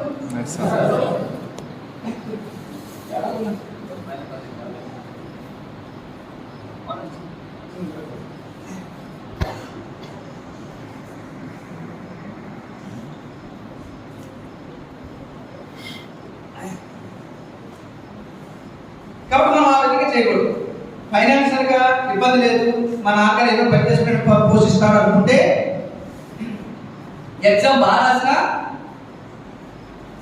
ఒక్కరోజు నెక్స్ట్ రోజు నుంచి దాన్ని మొదలు పెట్టాలి. ఎందుకంటే ఇక్కడ చూడండి, ఒకవేళ మీరు ఎగ్జామ్ బాగా రాస్తారు, కానిస్టేబుల్ ఉద్యోగం రావచ్చు, ఎస్ఐ ఉద్యోగం రావచ్చు, అని అనుకుని పుస్తకాన్ని పక్కన పెట్టేసి మీరు ఖాళీగా మీరు తిరుగుతున్నారు. ఈ లోపల ఎస్ఐ పేపర్ లీకేజ్ అయిందను, కానిస్టేబుల్ పేపర్ లీకేజ్ అయిందను, లేదా ఏదో కోర్టులో పడు ఆ పోస్టులు తీయకుండా ఆలోచిస్తారు. అప్పుడు ఏమవుతుంది? ఈ మధ్యలో ఏ గ్రూప్ లేకపోతే ఏ గ్రూప్ లేదా ఏ ఇంకో పోస్ట్ ఏదో పోస్ట్ దానికి సమస్య వస్తుంది తక్కువ నోట్లో రావు. దాన్ని అనుకోగలం మనం, దానికోసం ఎదురు చూస్తూ ఉంటే అనుకోగలం మనం. కాబట్టి మనకి అపాయింట్మెంట్ ఆర్డర్ ఏదైతే ఉందో అది చేతికి వచ్చే వరకు మీకు ఉద్యోగం లేనంటే అప్పుడు వరకు మీరు పోరాడవలసిందే. అలా పోరాడగలిగే క్యాపబిలిటీ సామర్థ్యం మీకుంటే కాంపిటెంట్ అధికారి లేదా తెగకూడదు. నిత్యం పోరాటం చేయాలి, గుర్తుపెట్టుకోండి. అలాగే చాలా మంది ఇది మన సరదాగా తిరిగే వయసు, ప్రేమించుకునే వయసు, కొంతమంది సరదాగా మందు తాగే వయసు, ఎన్ని దొరుకుతాయి కదండి. ఎలా సార్ ఈ వయసులో ఎందుకు మానేమంటే ఈ ఏజ్ పోతే నాకు ఎలా సార్ అని చెప్పి చాలా మందికి ఒక రకమైన ప్రశ్న తలెత్తుతుంది. మరి గొప్ప గొప్ప అందరూ ఎలాగైనారంటున్నారండి, ఇవన్నీ చేస్తున్నా ఎవరు అంటున్నారా? ఇవన్నీ త్యాగం చేశారు కొంతకాలం. తర్వాత మీ ఇష్టం, మీ లైఫ్ ఎలా కావాలి, మీ లైఫ్ ఎలా కావాలో అలా చేసుకోవచ్చు. మీరేం జీవితాంతం పోరాడలేదు. ఎంతకాలం అండి? ఓ 6 months కోచింగ్ ఉంటుంది మనకి, ఓ 6 months ప్రిపరేషన్, మొత్తం ఓవరాల్గా 1 year కోచింగ్, ఒక 6 months ఏమో ప్రిపరేషన్. ఈ 1 year గట్టిగా కూర్చుంటే ఏదో ఉద్యోగం వేసుకోమనండి. ఆ తర్వాత 1 year తీసేసినప్పుడు 22 years అనుకోండి, లేదా 25 years అనుకోండి. 25 1 year కలిపితే 26. మన సుమారుగా 90 years అన్నట్టు అనుకోండి, లేదా రిటైర్మెంట్ 80 years అనుకోండి, లేదా 60 years అనుకోండి. మధ్య గ్యాప్ ఎంత? అంటే 1 సంవత్సరం మీరు త్యాగం చేస్తే అన్ని తర్వాత మీరు ఈ 1 year లోనే అన్ని కావాలనుకుంటే మిగతా సంవత్సరాలన్నీ కూడా మనకు కష్టాలు పడాలి. అవునా కదండి? ఆలోచించండి సార్.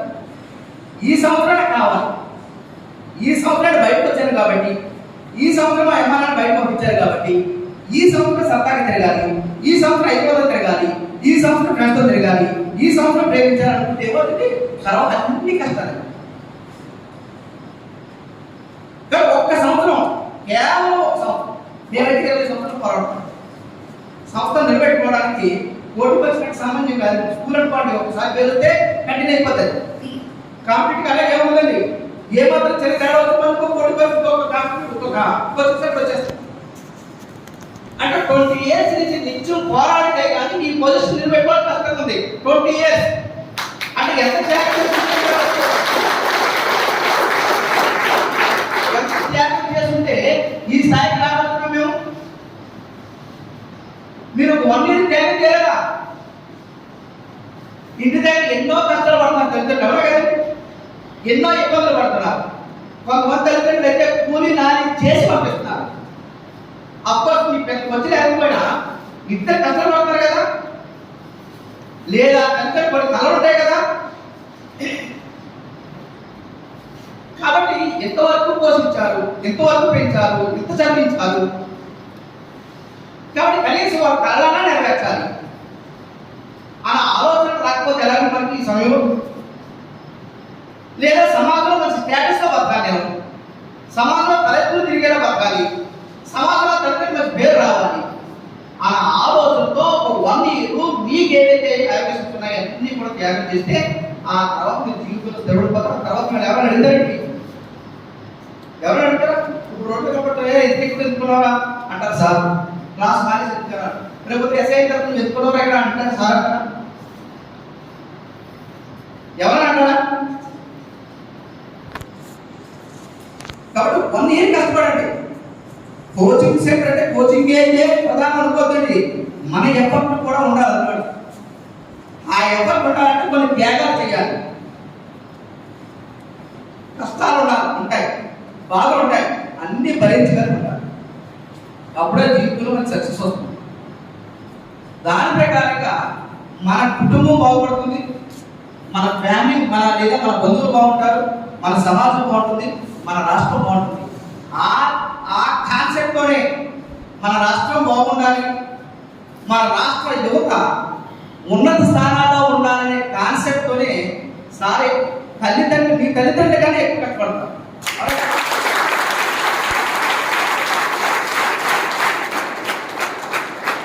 కాబట్టి సార్ అయితే ఏది కోరుకున్నారు, 300 మందికి ఉద్యోగం రావాలి. ఆ 300 మందికి ఉద్యోగాలు రావడానికి మా వైపు మేము ప్రయత్నం చేస్తాం. మీ వైపు కూడా ప్రయత్నం చేసి మేము కలిపి సార్కి ఎగ్జామ్ అయిన తర్వాత గిఫ్ట్గా 300 పోస్టులు పేరుతో సహా నెంబర్తో సహా.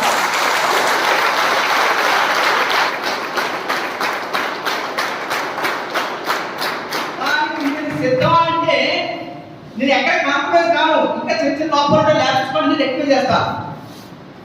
నేను కాంప్రమైజ్ కాను. మేము అందరం ఉద్యోగాలు సాధిస్తామండి. మొదట స్వామి సార్కి మంచి పేరు తీసుకొస్తామండి. మేము తెలంగాణ రాష్ట్రానికి మంచి భవిష్యత్తు అందిస్తామండి అని మీరందరూ అంటే చిన్న చిన్న ల్యాబ్స్ కూడా పట్టి చూసుకుంటాను. లేదు సార్ ఏదో ఇచ్చాక సార్ వచ్చాము మీకు అంతే ఉంటాము, ఏదో విదేశీ వెళ్ళిపోతాము, ఇద్దరు గోడ కొట్టుకేసారంటే ఏది ఫ్రీగా పెడితే చేస్తారా? ఎంతమంది ఉద్యోగాలు సాధించి సార్కి గిఫ్ట్ ఇస్తారు? మీ ఎంత కూడా ఇస్తాం మరి. దింపేసిరుగా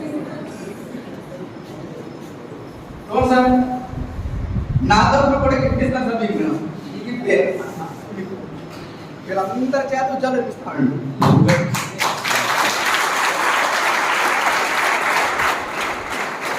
కానీ 50% మేము కష్టపడాలి, 50% మీరు కష్టపడాలి. 100% సార్ కష్టపడతారు.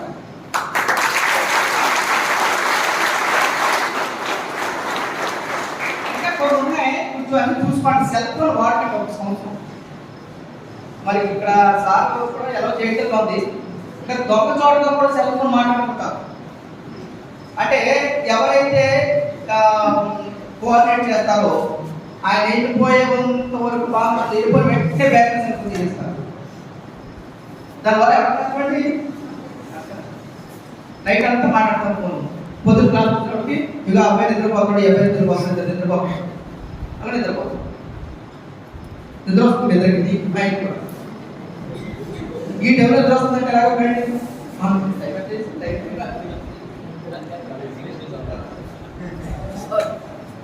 చూడదు. కాబట్టి సెల్ ఫోన్ వాడకండి. అలాగే వీలైతే మీరు రాస్తున్నప్పుడు చదువుతున్నప్పుడు ఖచ్చితంగా బ్యాట్ వాడండి. మీరు ఏ బుక్ అయితే చదువుతారో ఆ బుక్ పక్కన ఒక పుస్తకం పెట్టుకోండి. అంటే మన కాన్సన్ట్రేషన్ ఉండాలి. మైండ్ డైవర్ట్ అవుతుంది. మీకే కదా ఎవరికైనా సరేండి చదువుతూ ఉండకపోతే మైండ్ డైవర్ట్ అవుతుంది. మైండ్ బయట తెలుసుకుంటుంది కానీ బుక్లే ఉంటాం మనం, కానీ బుక్ కదలదు. దానికి ఏంటంటే పుస్తకం పెట్టుకోవాలి పక్కనే. ఇక్కడ చదువుకుంటాం, కష్టమున్న పదాలు రాసుకుంటాం, చదువుకుంటాం రాసుకుంటాం. దానివల్ల మైండ్ డైవర్షన్ ఉండదు, కాన్సన్ట్రేషన్ పెరుగుతుంది. మీరు చదువు బాగా గుర్తుంటాం. సెల్ ఫోన్ ఒక్కరు కూడా బయట సైలెంట్గా పెడతారు చాలా మంది. అంటే మీకోసం కాకుండా ఇక్కడైతే ప్రాబ్లం అయితే బయట సెల్ ఫోన్ బయట విషయం పెట్టి ఈ టేబుల్ పెట్టుకుంటాడు. ఇక్కడ ఆ కుర్చీ మీద పెట్టుకుని రాజు చదువుకుంటాడు. ఫోన్ బయట వచ్చిన వెంటనే ఫోన్ తీసుకుని బయట వెళ్తామాట. ఎక్కడ పోతుంది? ఇలాగ అన్ని రకాలుగా లేచేసండి. కాబట్టి అలా ఉండకూడదు. ఇంకా చాలా వికాలు ఇవన్నీ మానుకుంటేనే మనకు సక్సెస్ వస్తుంది. కోచ్ అద్భుతంగా ఇచ్చేసినట్టు మాత్రం ఉద్యోగం రాదు, మీరు బాగా చదివేసినట్టు మాత్రం ఉద్యోగం రాదు. దాంతోపాటు మనం కొన్ని నియమాలు పాటించకపోతే మాత్రం ఇబ్బంది.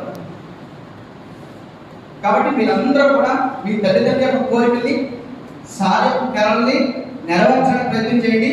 నా వంతు మీకు ఏం కావాలో నేను పూర్తి సహకారం అందిస్తాను. Thank you very much.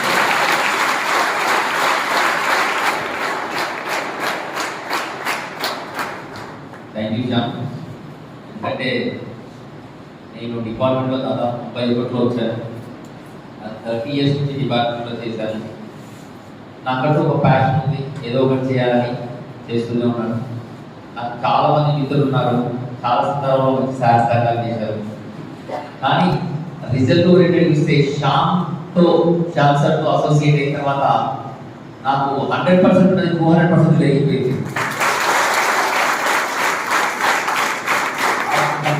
Withdraw చేసేది ఇంతకుముందు. నేను ఇంతకుముందు ఎందుకు ప్రీవియస్ ఎగ్జామ్స్ ఇచ్చారంటే మేము ఎప్పుడు కూడా ఎగ్జామినేషన్స్ పెద్దగా పెట్టలేదు.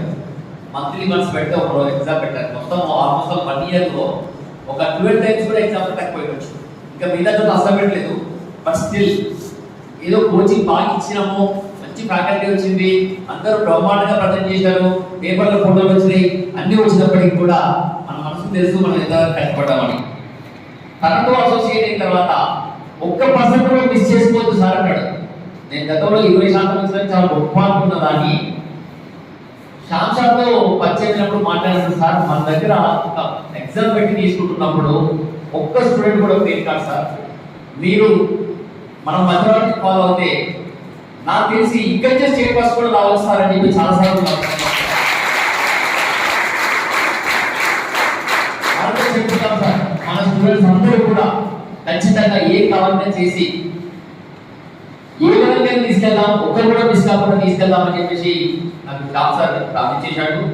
సో అదేవిధంగా ఇక్కడ ఉన్న ప్రతి స్టూడెంట్ సార్ చెప్పే వీడియో ఆ చిన్న విషయాలను తీసుకోకండి. నేను చాలా సందర్భాలు చెప్పాను, నేను మీకు రాకముందు కోచింగ్ ప్యాటర్న్ ఎలా ఉంటుంది అనేది శ్యామ్ ఇన్స్టిట్యూట్ కాకినాడ చాలా బాగుంటుందని మా స్టూడెంట్స్ చాలా చెప్పుండే. ఎందుకంటే నా దగ్గర చదువుతున్న స్టూడెంట్స్ ఇప్పుడు శ్యామ్ ఇన్స్టిట్యూట్ చదువుతున్నారు ఇప్పుడు కూడా. సో వాళ్ళు కూడా కాకినాడ ఇన్స్టిట్యూట్ వాళ్ళని తయారు వాళ్ళు తెలుసుకున్నప్పుడు నాకు కూడా చాలా ఇంట్రెస్ట్ అనిపించింది. నేను కాకినాడకి వెళ్ళేసి ఆ స్టూడెంట్స్ అందరినీ చూశాను. వాళ్ళ బాగా ఎట్లున్నాయి, వాళ్ళ స్టడీ ఎట్లా ఉంది, వాళ్ళ నోట్స్ ఎట్లా ఉంది, వాళ్ళ మెటీరియల్ ఎట్లా ఉంది, వాళ్ళ ఫుడ్ ఎట్లా ఉంది, ఎందుకు ఇంత పేరు వచ్చింది అనుకో. నా కాన్సెప్ట్ అంతా ఇప్పుడు ఎంతో మంది కష్టపడుతున్నాం, అందరం కష్టపడుతున్నాం అనుకున్నాం. మరి అందరూ ఎవరైనా పోలీస్ డిపార్ట్మెంట్ అంటే శ్యామ్ ఇన్స్టిట్యూట్ ఆ డెడికేషన్, ఆ డివోషన్, ఆ కమిట్మెంట్, ఆ డెడికేషన్ ఇక్కడ వేరే దగ్గర ఎందుకు పేరు పడతలేదు అని చెప్పి నేను పర్సనల్ గా వెళ్ళి కాకినాడకి వెళ్ళి దాంతో మాట్లాడిన తర్వాతనే మనం ఇన్వైట్ చేసి ఇక్కడ తీసుకురావడం జరిగింది. అదొకటి మీరు గుర్తుంచుకోండి. సో ఇప్పుడు మన ముందున్నది కర్తవ్యం ఏంటంటే పోలీస్ జాబ్ అనేది ఆ లలిత జ్యువెలర్స్ సైడ్లో డబ్బులు ఉరికి రావు. కిరణ్ కనిపిస్తాడా ఇగో వేరే వేరే బ్రాండ్ అంబాసిడర్ పెట్టుకొని ₹1,00,00,000 తను ఎక్స్పోజ్ చేస్తున్నాడు. ఎస్ నా దగ్గర వస్తుంది, నేనే అండగానప్పుడు వేరే వాళ్ళు ఎందుకు పెట్టుకోవాలి? నేను నా మొహాన్ని చూపించుకుంటాను, వాళ్ళకి ఇచ్చి ₹1,00,00,000 నేను నా కస్టమర్స్కి ఇస్తాను. డబ్బులు ఎవరికి ఊరికి రావు, ఉద్యోగాలు కూడా ఊరికి ఎవరికి రావు. అకాడమిక్ స్టడీస్ వేరు, కాంపిటేటివ్ ఎగ్జామినేషన్ వేరు. నువ్వు పోటీ పడుతున్నది కొన్ని లక్షల మందితో పోటీ పడుతున్నావు. నీ స్టడీ లెవెల్స్ నువ్వు ఎలా ఇంప్రూవ్ చేసుకుంటున్నావు, నీ క్వాలిటీ ఎలా ఇంప్రూవ్ చేసుకోగలుగుతున్నావు నీకు మాత్రం తెలుస్తాయి. కానీ బయటి వాళ్ళు కూడా అదే విధంగా ఉంటారు. సో మోర్ పర్టికులర్ గా లాస్ట్ 1.5 years నుంచి ఎవరికి కూడా ఇటు స్టడీస్ లేక అటు ఇంటి దగ్గర వర్క్ చేసుకోలేక చాలా మంది ఇబ్బంది పడుతున్నారు. కొంతమంది చదువుకునే వాళ్ళు చాలా సీరియస్ స్టడీ చేసుకుంటున్నారు. ఇవన్నీ మనం గమనించుకోవాలి. అందరికంటే ఒక మెట్టు ఎక్కుంటేనే మనకు ఉద్యోగం వస్తుంది. ఎక్కడ చిన్న పొరపాటైనా నువ్వు జీరో అవుతావు. విన్నర్కు లూజర్కు చాలా గ్యాప్ ఉంది. ఈవెన్ హాఫ్ మార్క్ లేదా 0.25 తో పోయింది అయితే ఎవరు సక్సెస్ అయినవా ఫెయిల్వా సార్ నువ్వు హాఫ్ మార్క్ లో సార్ ఎవరు పట్టించుకుంటాడు? ఆ హాఫ్ మార్క్ నుంచి ఉంటే ఈ రోజు నువ్వు ఒక పెద్ద డైమండ్ లాగా వెలిగిపోతావు. హాఫ్ మార్క్ వల్లనే నీ జీవితం స్పాయిల్. సో ఎక్కడ కూడా రిజర్వేషన్ అనే పదం వాడదు. టాప్ మోస్ట్, నేనే టాప్ ఆఫ్ ది వరల్డ్, నేను మాత్రం హైయెస్ట్ పీక్ ఉన్నాను, నాకు ఎవరు కాంపిటీషన్ కాదు అని ఫస్ట్ మీరు అనుకోవాలి. మోర్ పర్టికులర్ గా వేరే స్టేట్ సర్వీస్ కమిషన్ కు పోలీస్ డిపార్ట్మెంట్ చాలా తేడా ఉంది. పోలీస్ డిపార్ట్మెంట్ లో చాలా తక్కువ కాంపిటీషన్ ఉంది. అంటే కంపేర్ టు అదర్ గ్రూప్స్ అక్కడ అందరూ అప్లై చేస్తారు. ఇక్కడ అప్లై చేయాలంటే సర్టన్ క్రైటీరియాస్ ఉన్నాయి. మోర్ పర్టికులర్ గా హైట్ అనేది చూస్తారు ఇక్కడ. సో హైట్ లో 10-20% తక్కువ కాంపిటీషన్ ఇక్కడ వస్తుంది. ఏజ్ లిమిట్స్ కూడా మిగతా వాళ్ళకి ఉన్నంతగా ఇక్కడ ఇవ్వరు. సో ఇక్కడ ఏజ్ లిమిట్స్ కూడా కొంచెం కన్సర్న్ ఉంటుంది. మనం ఆలోచిస్తుంది ఓన్లీ సబ్ ఇన్స్పెక్టర్ స్థాయిని ఆలోచిస్తాం. సబ్ ఇన్స్పెక్టర్ అనేది ఒక ఎక్స్పోజర్ పోస్ట్, ఒక లీడర్షిప్ ఉన్నటువంటి పోస్ట్, ఒక పవర్ ఉన్నటువంటి పోస్ట్. 10 మందిని పక్కన పెట్టేసి 10 మంది ప్రొఫెసర్స్, 10 మంది కమర్షియల్ ట్యాక్స్ ఆఫీసర్స్, 10 మంది లేబర్ ఆఫీసర్స్, 10 మంది ఆర్టీఓ ఆఫీసర్స్ పెట్టుకొని ఒక పోలీస్ పెట్టి ఒక పోలీస్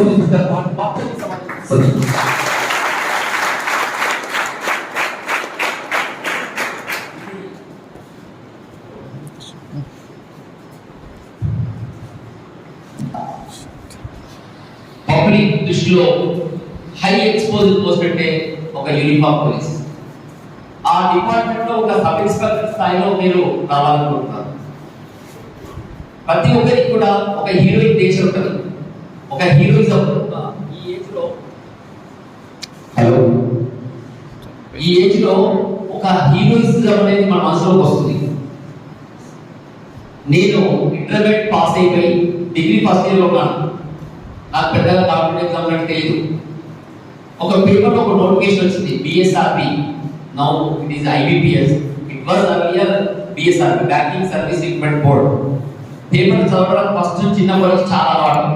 ఆ పేపర్ తిరిగేస్తుంటే 18 సంవత్సరాలు ఉండాలి, కనీసం డిగ్రీ పాస్ అయి ఉండాలి, లేదా ఇంటర్మీడియట్ సెకండ్ క్లాస్ లో పాస్ అయి ఉండాలి, లేదా 10th ఫస్ట్ క్లాస్ పాస్ అయి ఉండాలి. ఇది ఎలిజిబిలిటీ క్రైటీరియా.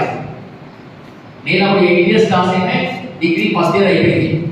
నేను ఆ ఉద్యోగానికి నేను ఎలిజిబిలిటీ ఉన్నా అని చెప్పి నేను అనుకున్నా. ఎగ్జామ్ రాశాను. అప్పటికి నాకు లోయర్ అండ్ హైయర్ అయిపోయింది. అప్పటికి 2 ఉద్యోగాలు అప్లై చేశాను. ఒకటి క్లర్క్ ఆఫ్ క్యాషియర్, ఇంకోటి క్లర్క్ ఆఫ్ టైపిస్ట్. లక్కీ ఆ 2 ఉద్యోగానికి కూడా నేను సెలెక్ట్ అయ్యాను. గ్రేట్నెస్ నాది కాదు, నాకు అప్పుడు కాంపిటీషన్ గురించి కూడా తెలియదు.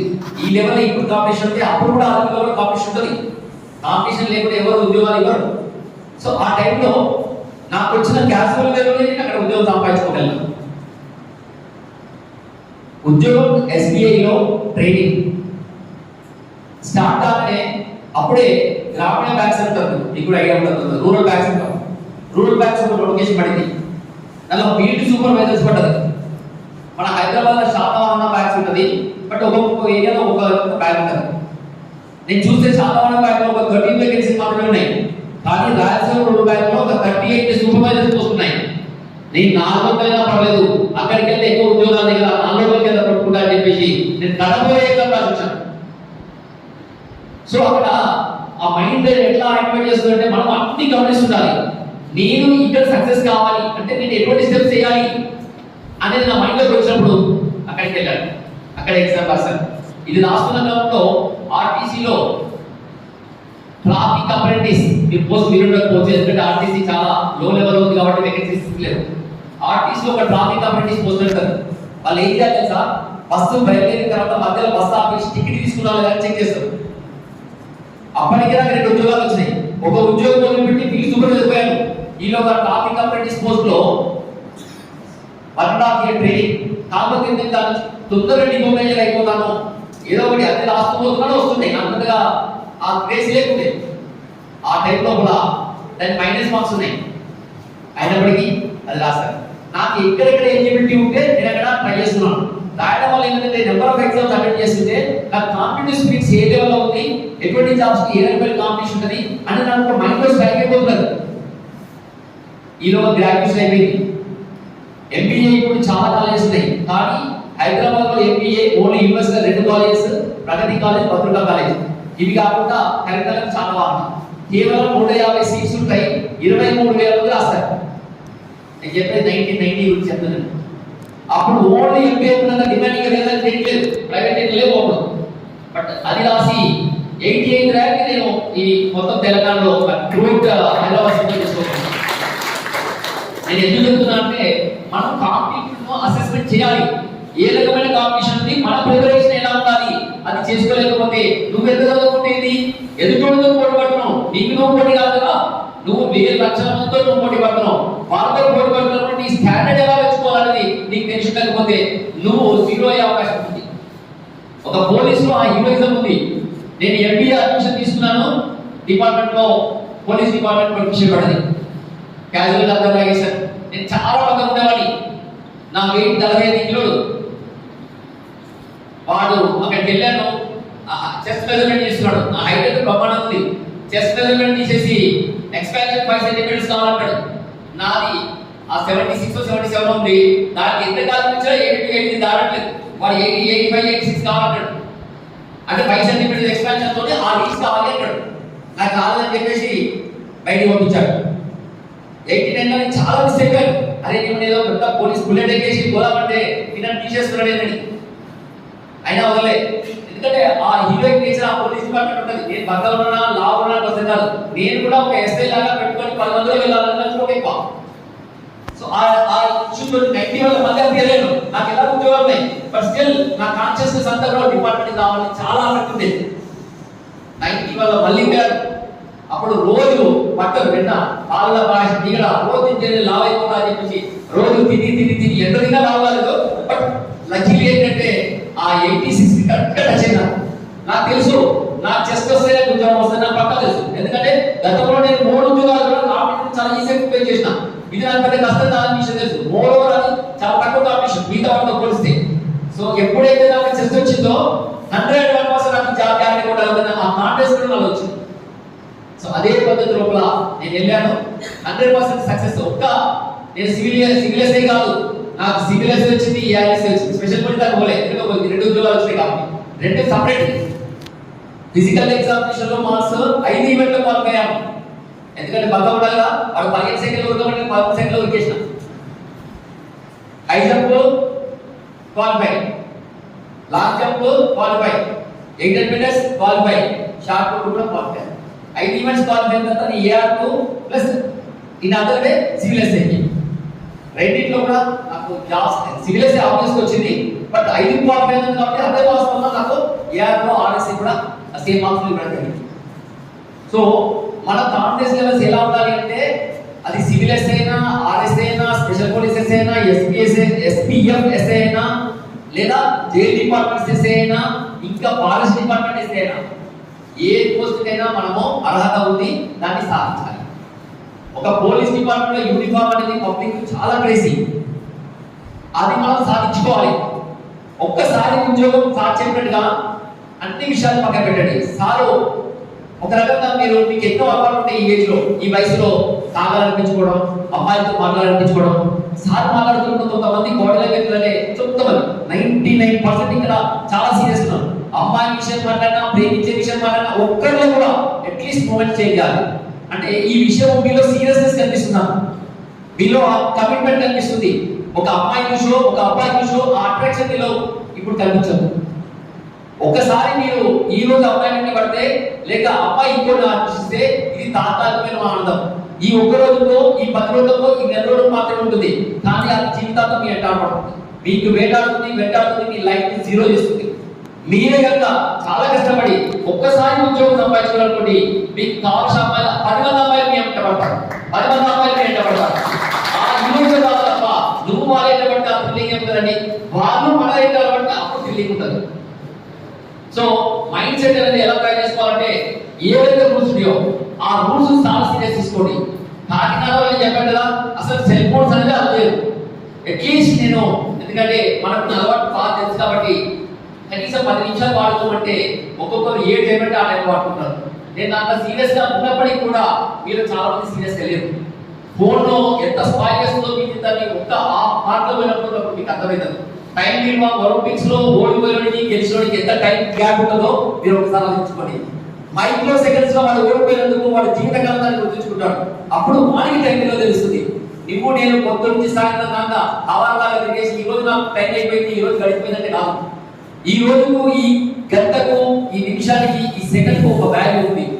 ఈ వాల్యూ మనం ఎంత యూటిలైజ్ చేసుకోగలం అనేది మీ మనసులో ఒక్కసారి ఆలోచించుకోండి. అది ఎక్కడి వరకు తీసుకెళ్తుంది. మీకు ఆలోచన ఎప్పుడైతే వస్తుందో దాన్ని డెఫినెట్ గా ఆలోచన మీ జీవితాన్ని మార్చేస్తుంది.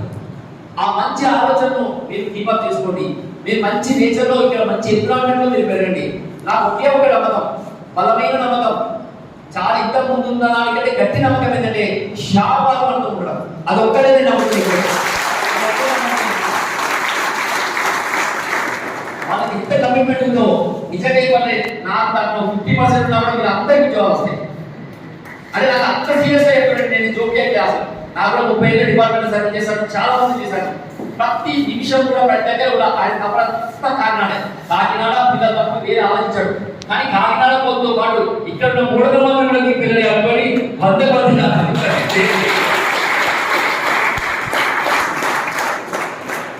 ఒక్కసారి సబ్ ఇన్స్పెక్టర్ స్థాయిలో మీరు అందరూ ఆలోచించి, అంతకంటే తక్కువ స్థాయిలో 1% ఆలోచించదు.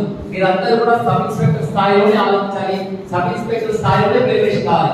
ఒక్కసారి ఉద్యోగం వచ్చిందంటే నీ ఫస్ట్ శాలరీ ఎంత ఉందో తెలుసా? ఈ రోజు ఫస్ట్ శాలరీ నువ్వు తీసుకుంటే 60,000 రూపాయలు. పైసలు గురించి మాట్లాడలేదు, 60,000 రూపీస్ రేటే కాదు. బట్ ఎంత ప్రోగ్రెస్ ఉందో తెలుసా? ఆ ఉద్యోగం ఎంత క్రేజ్ తెలుసా? చాలా మంది ఆ వచ్చిన తర్వాత దాన్ని ఆ ఫ్రూట్స్ ను, ఆ రిజల్ట్స్ మీరు అనుభవిస్తారు, ఆ ఫ్రాగ్రెన్స్ మీరు చూస్తారు. చాలా మంది ఆడపిల్లలు పంపారంటే ఆడపిల్లలు పోలీస్ డిపార్ట్మెంట్ అంటే పోలీస్ డిపార్ట్మెంట్ ఉండాలా? ఒక్కసారి దానికి వస్తే ఈవెన్ గర్ల్స్ స్టూడెంట్స్ కూడా, లేడీస్ వాళ్ళు కూడా ఆ పోస్ట్ కి అయ్యేగలుగుతారు. ఇవాళ ఆడవాళ్ళు అనేది లేదు, ఆడవాళ్ళకి సేమ్ శాలరీ, మగవాళ్ళకి సేమ్ శాలరీ. ఆ పోలీస్ ఉద్యోగానికి కనుక కరెక్ట్గా న్యాయం చేస్తే, ఒక సర్వీస్ కనుక మన పోలీసు సర్వీస్ అనుకుంటే పోలీస్ ద్వారా సొసైటీని డాక్టర్గా మార్చవచ్చు. అంటే సొసైటీకి డాక్టర్, ఒక డాక్టర్ అంటే ఒక పర్టికులర్ డిసీజ్ మాత్రమే చూస్తాడు, కానీ ఒక పోలీస్ అనే పర్సన్ ఈ సొసైటీకి ఒక డాక్టర్గా మాట్లాడు. సొసైటీలో అన్ని కరెక్షన్స్ ను, అన్ని ఇబ్బందులను అన్ని రెక్టిఫై చేసే అవకాశం ఒక్క పోలీస్ డిపార్ట్మెంట్ మాత్రమే ఉంటుంది. It's a mother department, it's a parental department. మనము ఆ పవర్ ఉన్నంత కరెక్టివ్ వేలో మనం దాన్ని ప్రజెంట్ చేసుకోగలిగితే సొసైటీలో ఇర్రెగ్యులారిటీస్ అన్ని కూడా కంట్రోల్ చేసే అధికారము, అవకాశము ఓన్లీ పోలీస్ డిపార్ట్మెంట్ మాత్రమే ఉంటుంది. అంత మంచి అవకాశం ఉన్న డిపార్ట్మెంట్ లో మీరు రావాలన్న ఆలోచనే చాలా గొప్ప విషయం. ఒక్కసారి వచ్చినటువంటి ఈ రోజు మీ తల్లిదండ్రులు ఎంతో కష్టపడి కూలి పని చేసుకొని డబ్బులు ఉన్నా లేకున్నా కష్టపడి నా కొడుకు, నా బిడ్డ ప్రయోజనం కావాలి, వాళ్ళు గ్రాడ్యుయేషన్ చేసిన వాళ్ళు పోలీసులో పోతున్నారట, వాళ్ళు ఆల్రెడీ వాళ్ళు ఏమంటారు, కొంతమంది ఆల్రెడీ పోలీస్ ట్రైనింగ్ ఏమో ఆల్రెడీ వచ్చిందేమో, అందుకే ట్రైనింగ్ పోయిందేమో అని కూడా మీ తల్లిదండ్రులు అనుకుంటున్నారు. అంటే అంత వాళ్ళ ఆలోచన ఆ విధంగా ఉందన్నమాట. నా కొడుకు కూతురు పోయిన ఖచ్చితంగా అక్కడ ఉద్యోగం సాధించుకొని వస్తారని ఎన్నో ఆశలు మీ తల్లిదండ్రులు ఉన్నాయి. ఆ ఆశలను అడిగాసం చేయకుండా ప్రతి నిమిషం కూడా దీన్ని యూటిలైజ్ చేసుకోండి, ప్రతి అవకాశాన్ని మీరు ఉపయోగించుకోండి. ఒక్కసారి డిపార్ట్మెంట్లోకి ఎంటర్ అవుతే ప్రతి విషయం కూడా డిపార్ట్మెంట్ సంబంధించిందే. ఒక్కసారి అనుకోకుండా మీ తల్లిదండ్రులకు కావచ్చు, లేదా మీ ఆధారపడే వ్యక్తులకు కావచ్చు, 18 సంవత్సరాలు తక్కువ వయసున్న ఆధారపడే ప్రతి వ్యక్తికి అనుకోకుండా ఏదైనా జరిగినా, లేదా ఏదైనా జబ్బు వచ్చినా దానికి ఒక 5 లక్షలు కావాలి, 10 లక్షలు కావాలి, 1 కోటి రూపాయలు కావాలంటే ఒక్క పైసా ఖర్చు పెట్టకుండా ఆరోగ్య భద్రత కింద టోటల్ ఫ్యామిలీ మెంబర్స్ 18 డిపెండెన్స్ ఎవరైతే ఉన్నారో ఒకసారి ఒక ఉద్యోగస్తురాల మీద తల్లిదండ్రులు కానీ, భార్య భర్త కానీ, భర్త భార్య కానీ, పిల్లలు కానీ ఆధారపడే 18 సంవత్సరాల లోపు అందరికీ కూడా ఒక్క పైసా తీసుకోకుండా ఎనీ కార్పొరేట్ హాస్పిటల్లో ఫ్రీగా ఆరోగ్య భద్రత మనం తీసుకోవచ్చు. అంటే ఇన్ని అవకాశాలు పోలీస్ డిపార్ట్మెంట్ మీద ఉన్నాయి. సో ఇంత మంచి ప్రజలు ఒక పోలీస్ డిపార్ట్మెంట్ ఒక గౌరవం ఉంది.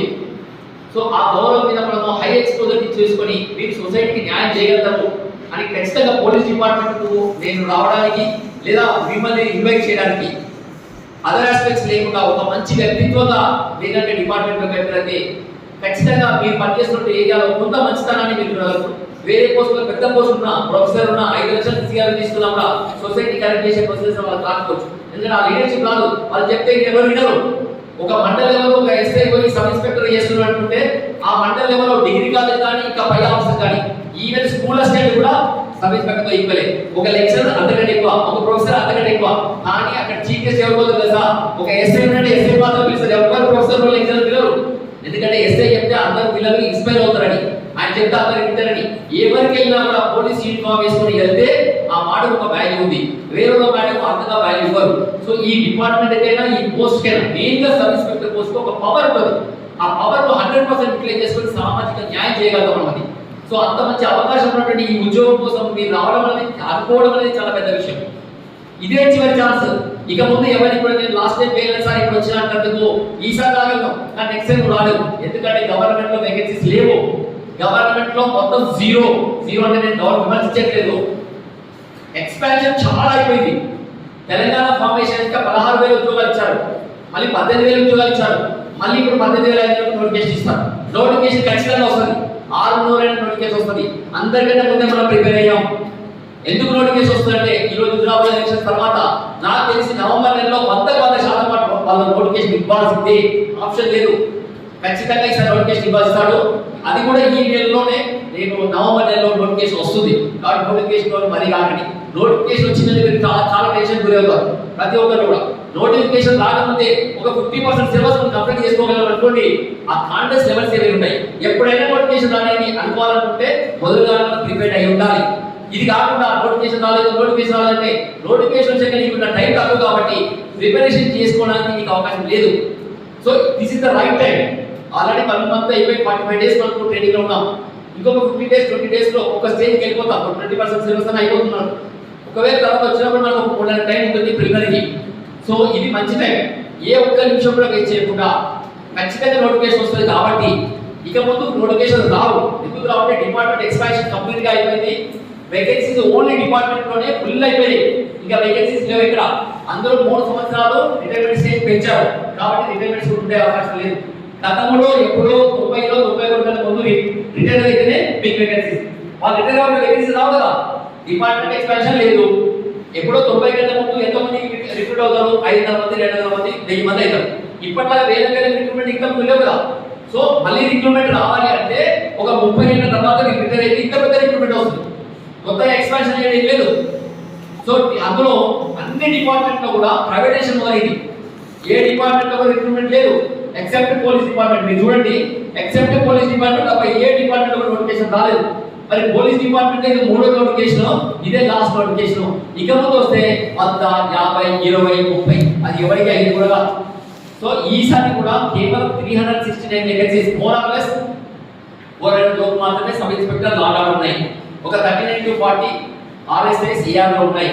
అన్ని కలిసి 400 వేకెన్సీస్ మాత్రమే ఉన్నాయి. డిపార్ట్మెంట్ నుంచి ఫైనాన్షియల్ పంపించింది 400+ వేకెన్సీస్ మాత్రం అవుతారు. గతంలో 1200, 800 లేవు. సో ఉన్న 400 పోస్టుల్లో మనం ఎంత క్యాలిబర్ తోని, ఎంత క్వాలిటీ తోని, ఎంత మనం ఎంట్రీచ్ అవ్వాలో అనేది మాత్రమే మీరు ఆలోచించుకోండి. అది ఒక్కటి మాత్రమే మీకున్న ముందున్నటువంటి ఆలోచన. ఈసారి మిస్ అయితే మీరు నెక్స్ట్ టైం పోలీస్ డిపార్ట్మెంట్ ఆలోచించాల్సిన అవసరం లేదు. అది రాదు కూడా అనుకోండి. ఇదే మనకు ఫస్ట్ టైం అండ్ ఇదే లాస్ట్ టైం. అందుకే చాలా ఆలోచించి మన షాప్ లాంటి షాప్ సార్ లాంటి వాళ్ళు గట్టి ఎక్కువ పిండాన్ని పట్టుకుంటేనే మనం సాధించగలుగుతామని చెప్పేసి నేను మనస్ఫూర్తిగా చెప్తున్నా. షాప్ సార్ కాదు, మన స్టూడెంట్ తను ఎంత ఇంట్రెస్ట్ గా చూసుకుంటాడంటే ఆ పిల్లలతో వాళ్ళు ఇచ్చే ట్రైనింగ్ కానీ వాళ్ళ సిస్టమ్ కానీ ఈ మనము కూడా లాస్ట్ 40-45 డేస్ చూస్తున్నాం కదా. ఏ రోజు ఏ ఎగ్జామ్ పేపర్ రాదు ఆ రోజు వచ్చేస్తారు అంతే. ముందుగానే మీకు సిలబస్ చెప్తాడు. ప్రతి ఫ్యాకల్టీ కూడా ఒక డైమండ్ లాగా అతను పంపిస్తున్నాడు. ఎవరు కూడా ఈ రోజు సాధించిన ఇంత పేరు వచ్చింది అంటే అతని కాన్ఫిడెన్స్ లెవెల్స్ ఎట్లా అంటే తన టాప్ అందరినీ కూడా ఎవరిని కూడా హైయెస్ట్ లెవెల్ అయితే ఉన్నారో, హై క్వాలిటీ అవుతుందో వాళ్ళు మాత్రమే సెలెక్ట్ చేస్తుంది తప్ప ఏదో ఆయా వచ్చాడా పోయాడా, లాస్ అయిపోయిందా, నాకు ఎన్ని పైసలు వచ్చినాయి అనుకుంటే ఎవరు సక్సెస్ కాలేదు. ఎన్నో ఇష్యూస్ ఉండొచ్చు. నాకు కూడా చాలా ఇష్యూస్ మంచి పరిచయాలు, కానీ ఎవరు కూడా ఇంత సీరియస్ గా మాత్రం నాకు ఎప్పుడు కూడా ట్రైనింగ్ లేదు. ఇలాంటిగా ఉంటే 2003 ఉంటే చాలా బాగుండేది. నాకు అప్పటి నుంచి కూడా సాధారణ ఉండేవాడి అని నేను అనుకుంటాను. లేటెస్ట్ అయినా షామే. సో శ్యామ్ సార్ తో ఇప్పటికీ కూడా అదృష్టంగా భావించుకోవచ్చు. నేను మనస్ఫూర్తిగా చెప్తున్నాను. శ్యామ్ మన పిల్లలు నీకు ఆ పిల్లలు ఎంత ఇంట్రెస్ట్ కాకినాడలో నీ ప్రాణం ఎక్కడంలో ఇక్కడ కూడా ఒక ప్రాణాన్ని పెట్టండి. ఒక్కసారి కూడా ఒక చిన్న విషయంలో కూడా ఈ ఒక్క పిల్లలు కూడా మనకు తెలియకుండా ఉండాలంటే మన బ్రెయిన్ స్టార్మింగ్ సెషన్ చేసి ఎలాగైనా 100% మీకు రిజల్ట్స్ వచ్చే విధంగా నువ్వు మాకు సహాయ సహకారం అందించాలి. డెఫినెట్ గా ఇక్కడ ఉన్న ప్రతి ఒక్కరు కూడా ఉద్యోగం తీసుకొని బయటపోతారని నేను మనస్ఫూర్తిగా కోరుకుంటూ సెలవు తీసుకున్నాను.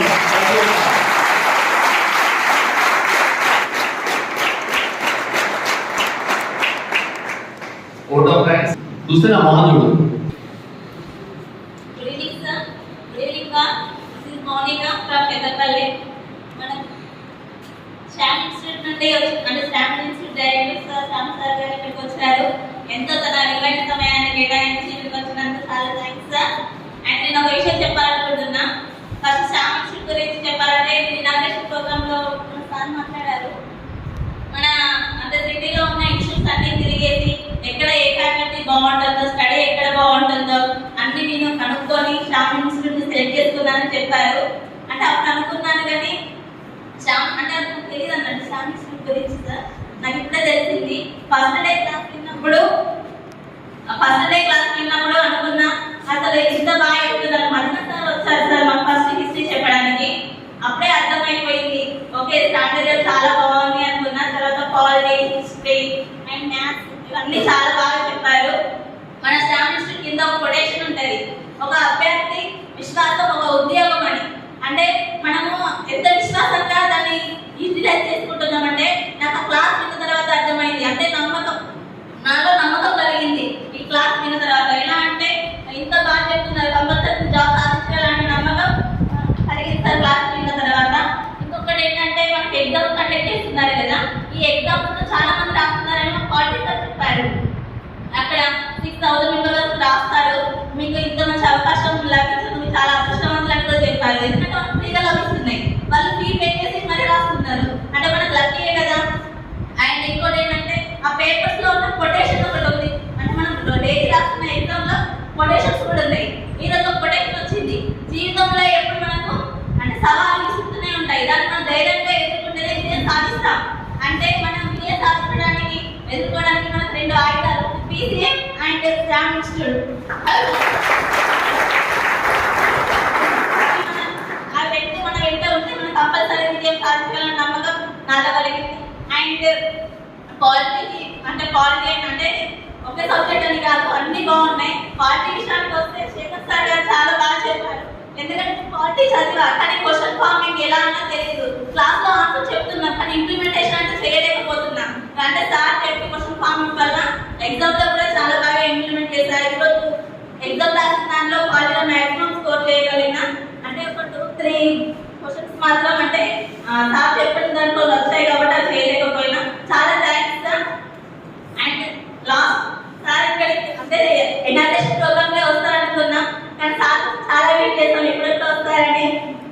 ఈరోజు వచ్చారు సార్ యొక్క విలువైన సమయాన్ని కేటాయించి మన దగ్గరికి రావడం వల్ల చాలా చాలా థ్యాంక్స్ సార్.